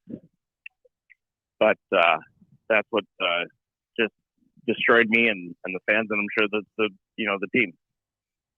Well, that is something that I've mentioned a few times, and I mentioned it actually. I don't know if Steve's released our recording from this afternoon on Michigan podcast, but I just basically made the statement that Mel Tucker has kind of bragged all season, and when I say brag, that's not a knock on him. He's backed it up that his team was going to be mentally tougher, physically tougher, and going to be in better condition than all the teams that they play. And that must have taken hold in the fourth quarter, because anybody that's played football will tell you that, we think about all these other things that go on, strategy and skill position players and all this stuff in the fourth quarter. But one of the big, maybe not as much as old style football, but still a major factor, because there's so many substitutions now, but still a major factor is the conditioning of the 2 teams. Right. Yeah. And that's Mel Tucker. I mean, that's what he's, spouting about, and it's, working out for him. They had more gas, and being home, of course, in that insane crowd definitely helped. Don't want to whine and complain about that one brutal call, because we had so much more time left in that game, of course. And we did deliver to some degree. So my last big comment for you would be this weekend, obviously, hypothetically, your Buckeyes. What would you be most concerned about if you had to play Michigan State this weekend, or same thing, Michigan this weekend versus, in a month? What would be a Buckeyes, analyst concern, I suppose, if it was like this week?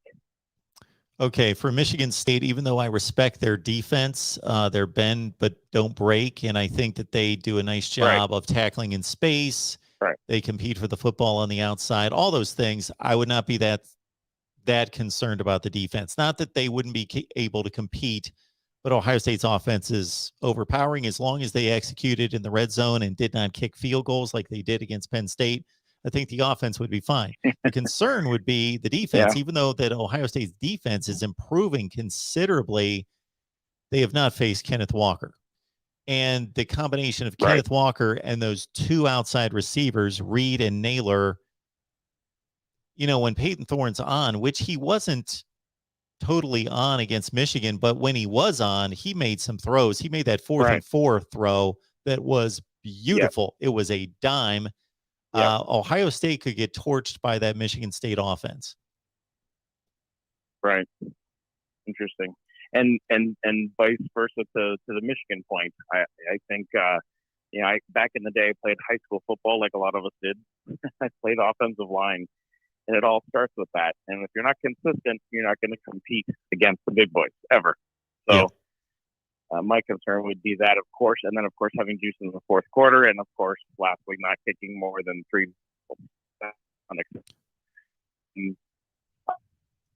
So I have the favorite over my Wolverines at this.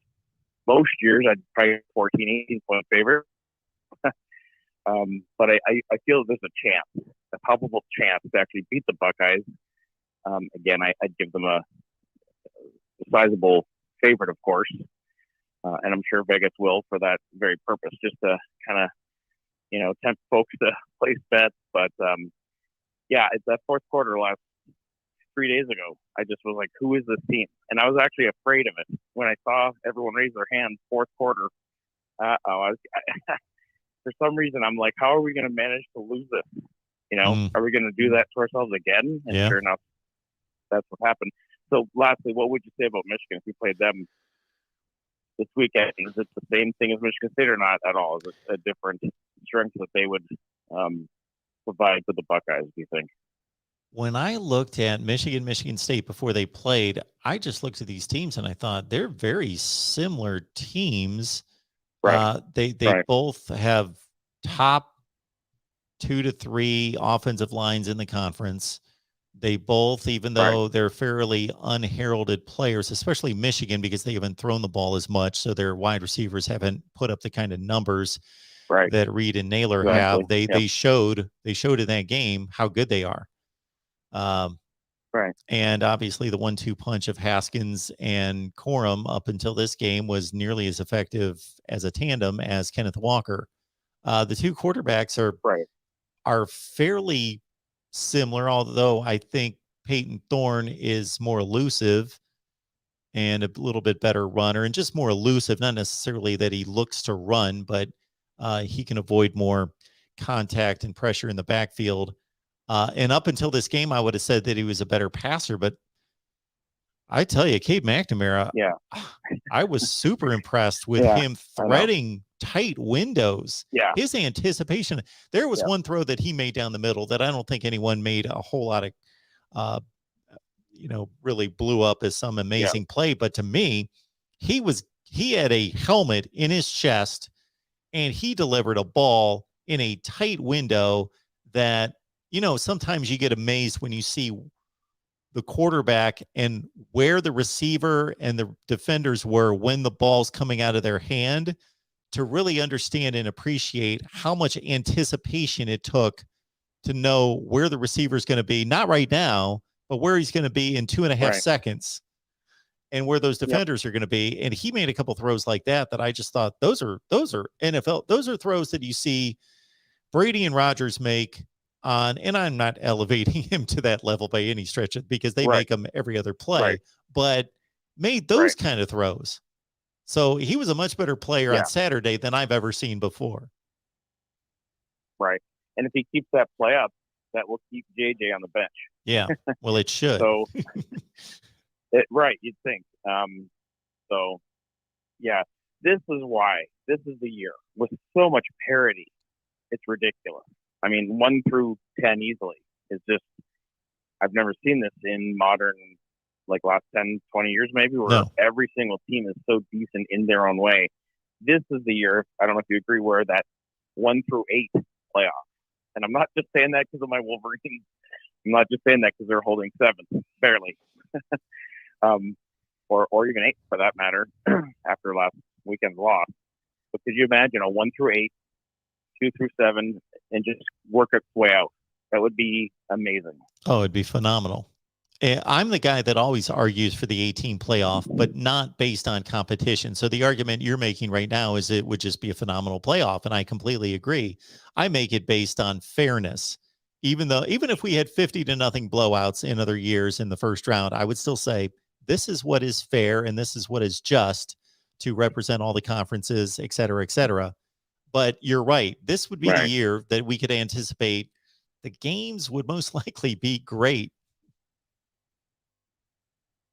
Yeah, it would be insane. That's what I'm saying. Is this is the one year that I can remember. It'd be insanity. It'd be pandemonium everywhere. Yeah. But and that brings me to my last comment. The preseason is a joke. My Wolverines are always ranked 19th or 12th, or many years in the 80s and 90s, second or fourth. And many of those years, it doesn't pan out. You know, the year runs itself, of course, and to see who's who. They got to stop doing it. And I know it's magazines. I know they all sell, but they're paper. I don't think magazines sell as much as they did 10 or 20 years ago. But, you know, the name, and as great of a brand as we have as a Michigan fan, that doesn't preclude what's going to happen throughout the year. So it's nonsense. And I'm just speaking because we get excited and every year because we like to abuse ourselves. It's just, you know, but we're not the only team in the country. There's other teams, of course, that go through this too. I did not see Florida State, you know, starting out this year the way they did. Same with Clemson. They've kind of fallen off the face of the earth a little bit. And I'm sure they're ranked in the top 3 or 5, if memory serves, back in August. So I'd just like to see the preseason just go, and let's just do a test and a ranking based off your week 1, your week 2, you know. I hear you. Well, I appreciate the call. Thank you, sir. Appreciate it. Come down to Florida. We just moved months ago. We're in Melbourne right now. So oh, the man. Ocean usually cures all wounds, but not last that week. Sounds, you know, I'm a bit harsh on my boys. Well, I got to tell you, if you would have made that comment to me between May and September, I'd be like, no, I'm good where I'm at here in Connecticut. But, you know, it's right about this time of year. This week or last week was about the time that it went suddenly from 75 to 50. Then I'm like, yeah, I can do without this because 25's coming. Sadly enough, I love 50s. Sadly enough, I love 50s and 40s. You know, I'm actually Canadian. Oh, okay. I can't do 5 minutes. I can't do 5 months of Michigan weather in Bay City, Michigan. A little shout out to Bay City. But yeah, no, I'll let you go, and I thank you for what you do, and I thank you for your objectivity, in spite of the very fact that you are a Buckeye. So I appreciate it, and I thank you. Have a good one. All right. All right, we got 2 on the line. Let's take these 2 calls, and then we will wrap it up from there. Welcome to the Voice of College Football. Who's on the line? Hi, my name's Shannon. Hey, Shannon. I'm from Alabama. What's going on? This is my first time calling the show. I'm actually enjoying the show. Well, I appreciate you calling. Yeah, and I know I've read a lot of the comments. You know, I was watching on the YouTube thing there, and I watched some of the college football playoffs from ESPN. I know people get upset with seeing Alabama number 2. Now, don't get me wrong. I'm an Alabama fan. I grew up as an Alabama fan. And this is, just be honest, is Georgia's number 1 because they haven't lost. And I would say they've earned that spot. Okay? But how would it look as, okay, Alabama has the 1 loss to Texas A&M. And Texas A&M wasn't ranked. I understand that. The SEC has always beat the SEC pretty much every year for the last heaven knows how long. And you've pretty much had a 1-loss team in there and have 2 teams that are undefeated that are looking in. I think if Clemson, their only loss would have came to Georgia and say they were at that 1-loss spot with Alabama, you know, would they still be in that top 4 as of right now? You know, I guess that's what I'm asking. And I know people are getting upset, you know, because they're tired of seeing Alabama and, you know, Georgia in there. But if Alabama plays Georgia in the SEC championship, which is what most people down this way are looking for to happen, if Alabama beats Georgia and beats them close, say by a field goal, where does that leave Georgia, you know, in the playoffs? Are they out? And don't get me wrong, if Alabama loses another game, they're out.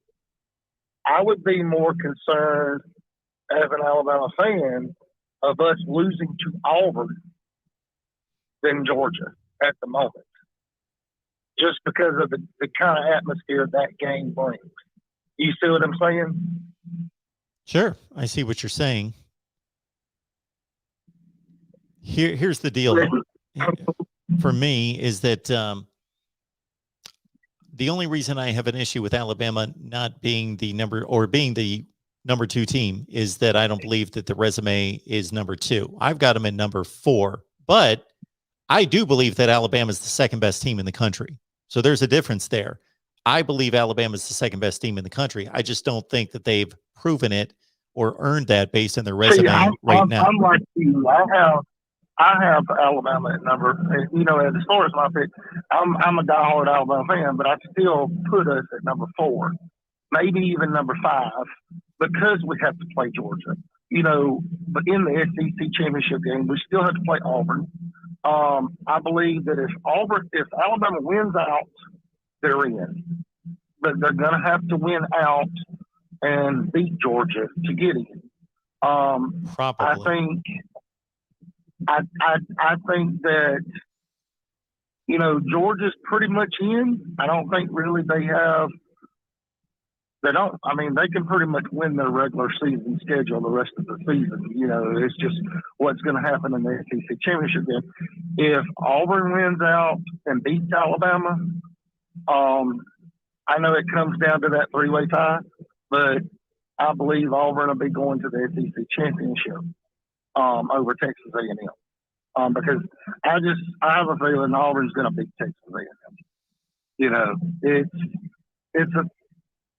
I don't know. I don't like to use the words that most people look at. It's like which Saban assistant was going to beat Saban first. I mean, we all knew it was going to happen.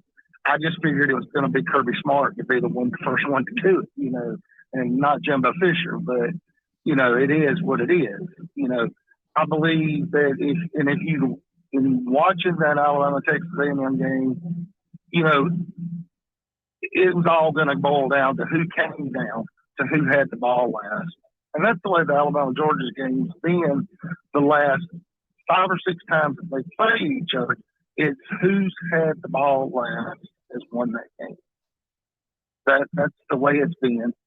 I think as of right now, I'm more concerned with losing to Auburn because of it being the kind of game it is. And, it's not the Iron Bowl itself is, unless you've ever been to one, I mean, it's husband versus wife, kids versus kid, whatever, and you grow up down here and you pick one. That's just it, Well, sir, Ohio State. Yep, I do appreciate the call.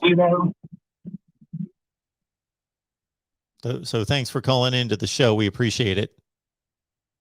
All right, thank you. Thank you. Have a good night. All right. The big finale. Who's on the line here at the Voice of College Football?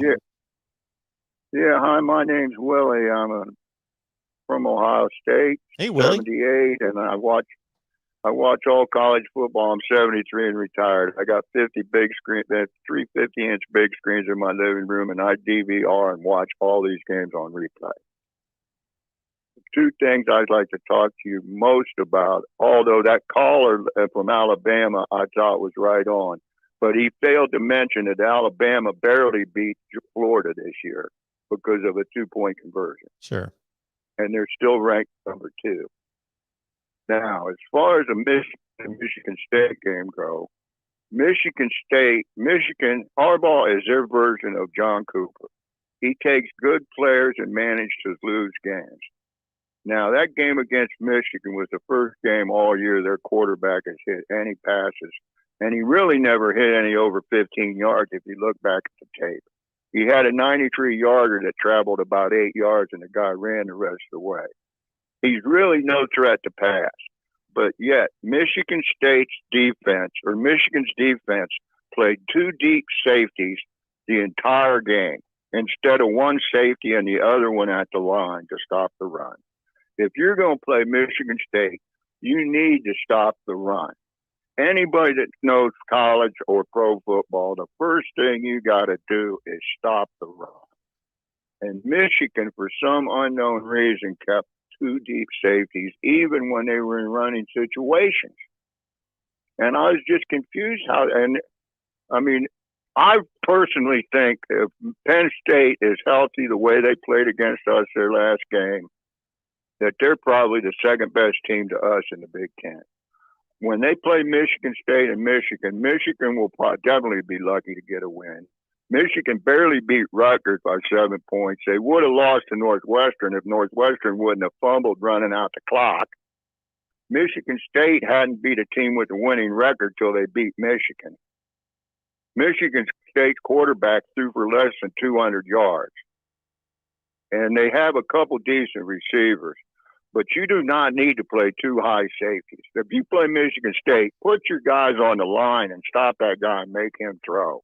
Because he's not going to beat you throwing. Now I'd like to talk a bit about our play calling at the goal line. For some unknown reason, why do we keep running Henderson inside the tackles when he's so fast? And why do we go with all tight ends when we get to the 8-yard line? If we put wide receivers in there, we're going to take blockers away from the line. Our first 2 possessions against Penn State, 88 killed us both.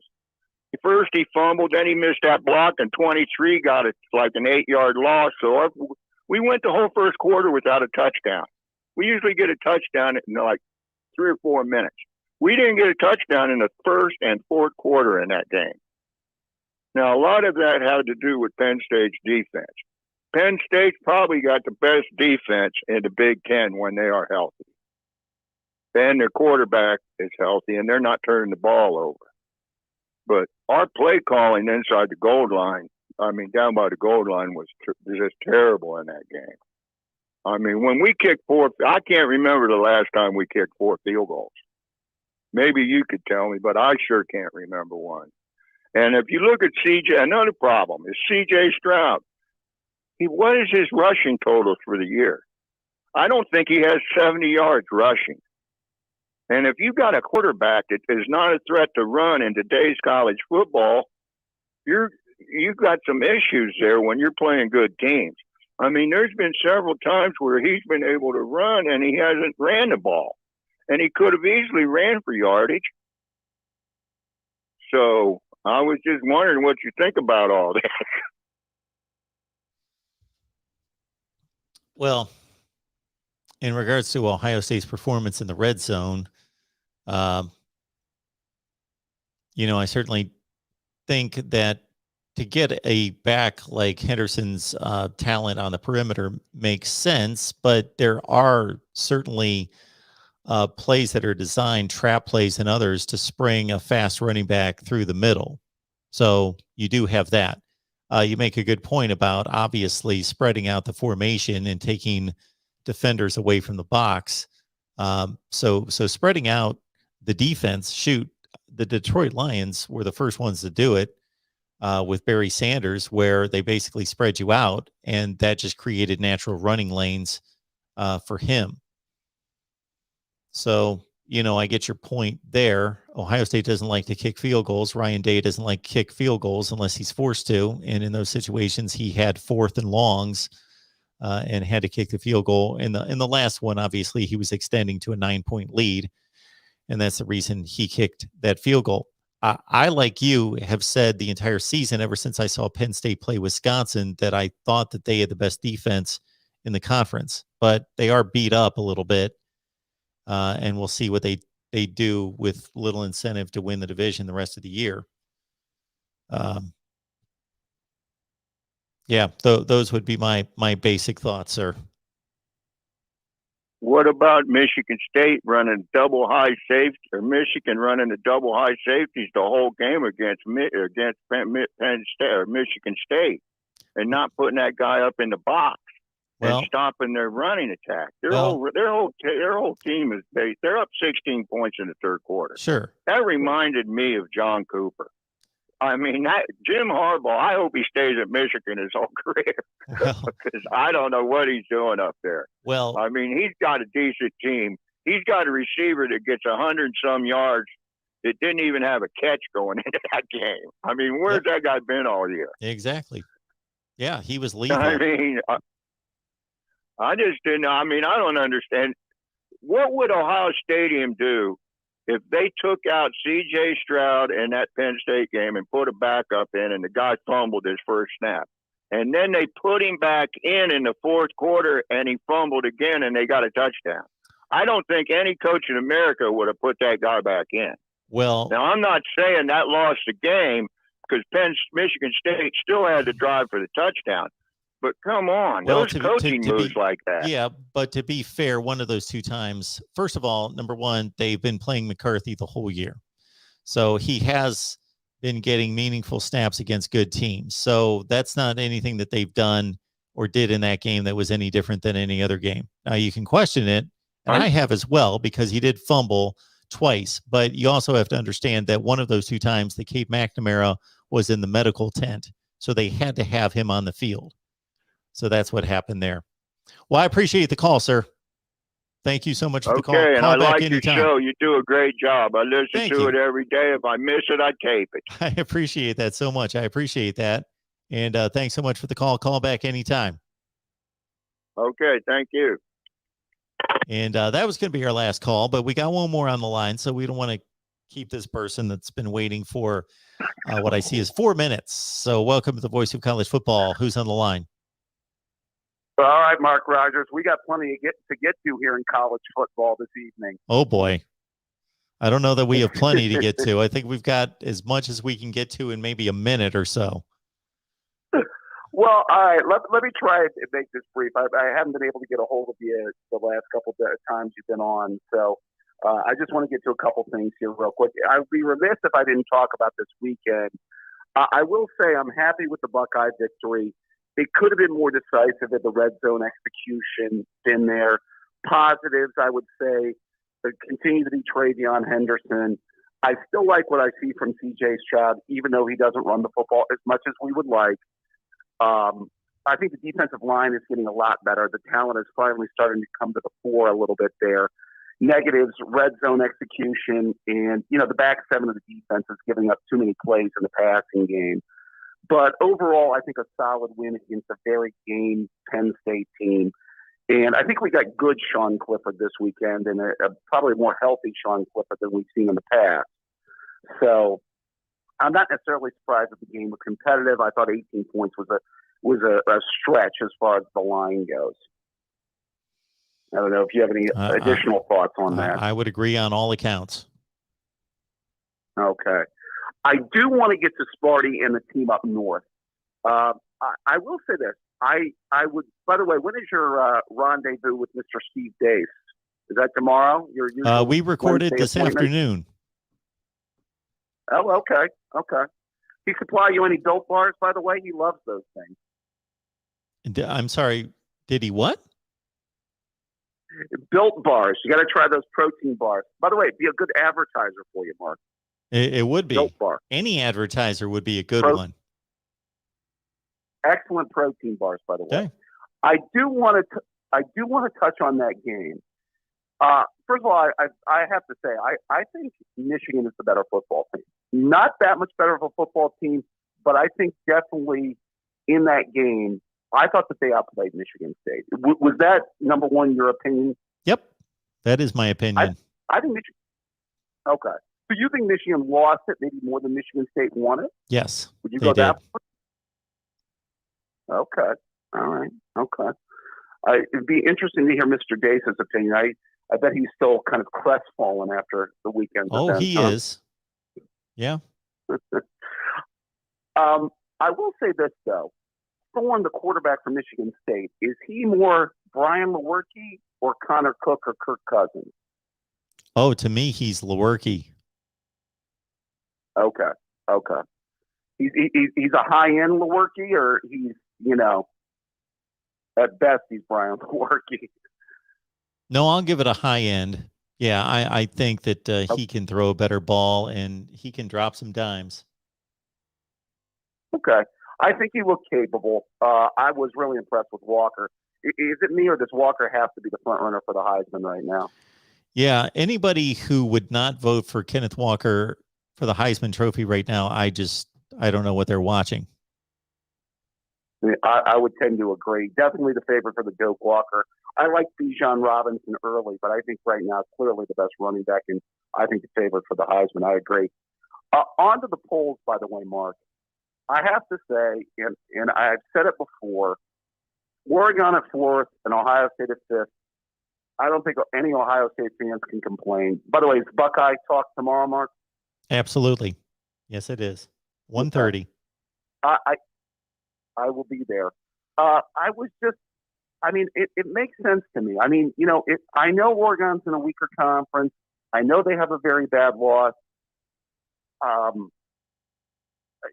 you just overall in agreement on that, Mark, or do you think that they're a little bit high? What do you think? Well, I have the teams right where everybody else, or right where the committee does. So yeah, there's no comparison between the two resumes, and it's only going to get wider. But head to head, they played. So. No, I agree. And they came to, it wasn't even on a neutral field. They came to Columbus, sure, and they won fairly solidly, Mark. It wasn't a game that came down to like some fluke play. Ohio State was pretty much playing for behind the entire game. Now, granted, they had 2 chances to tie the game up at the end of the game, so it was a competitive football game. But I think Oregon won fairly solidly. Absolutely. Last point, though, Mark. I got to get to this. I know you're running short on time here. With where they put Cincinnati, does that make it an even longer shot to where if they run the table, they're not getting in? Yes. So okay. Cincinnati was the team that I was the most intrigued to see where they would be placed for the simple fact that everybody else holds destiny within its hands with the maybe exception of Wake Forest. So Oklahoma's number 8. Does it matter? Well, it tells us that the committee's not been impressed with their narrow wins. I get it, but Oklahoma's fine. Win the conference, go undefeated, maybe even trip up once, and you're in the playoff. So Cincinnati was the one team that I was most intrigued to see where they would be placed because the coaches poll and the AP have them at number 2. Why? I have no idea. They're nowhere close to having the second best resume in the country or having displayed that they're the second best team in the country. So I don't know where that comes from other than preseason perception, and that being one of the great fallacies of the AP and the coaches poll. So once they place them at number 6, that tells us they're not in the playoff today. What can they possibly do to get into the playoff? Well, obviously, in addition to taking care of their business, they need all sorts of ridiculous chaos to ensue to be elevated to the top 4. See, I just think bottom line, they're going to need Oregon to get knocked out. They're going to definitely need Alabama to get their second loss. They're going to need probably Oklahoma to lose a game, maybe 2. I mean, there's going to have to be some things to really fall their way to get in. Yep. And I'm not saying I'm completely surprised at where they have them at. I think just overall, Mark, in closing, these last few weeks of the college football season are going to be intriguing. I think we're going to be having playoff debates going into the playoff at the end of the season. I think it's going to be great. I think it's going to be fun. And I'm going to be watching Mark Rogers, and I'm going to be watching you on Steve Dace tomorrow, and Buckeye Talk tomorrow, Mark. Well, David, thank you so much for the call.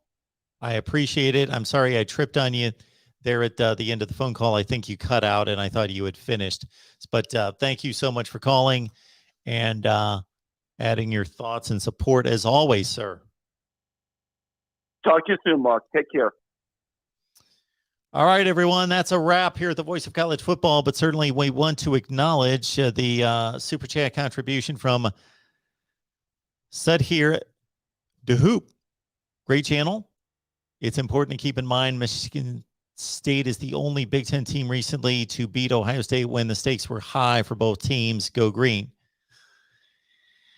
Well, the last time that Ohio State lost a Big Ten game was, of course, in 2018 against Purdue, and the stakes were mighty high in that one because that knocked them out of the college football playoff. And 2017 they lost to Iowa, and that was pretty big as well because that knocked them out of the college football playoff. 2016 they lost to Penn State, but still made the playoff. Yes, 2015, of course, the last time Ohio State lost to Michigan State, and that again knocked Ohio State out of the playoff. Appreciate everybody being here. We've got a ton of live streams to bring you tomorrow at 12:30 Oklahoma, 1:30 Eastern Ohio State, 5 o'clock Michigan, 6 o'clock Florida State, 7 o'clock Miami, right here at the Voice of College Football. All those on their specific team channels. And we will see you next time, which again is 12:30 Eastern, 11:30 Central on the Oklahoma channel on Wednesday. Thank you so much, everyone.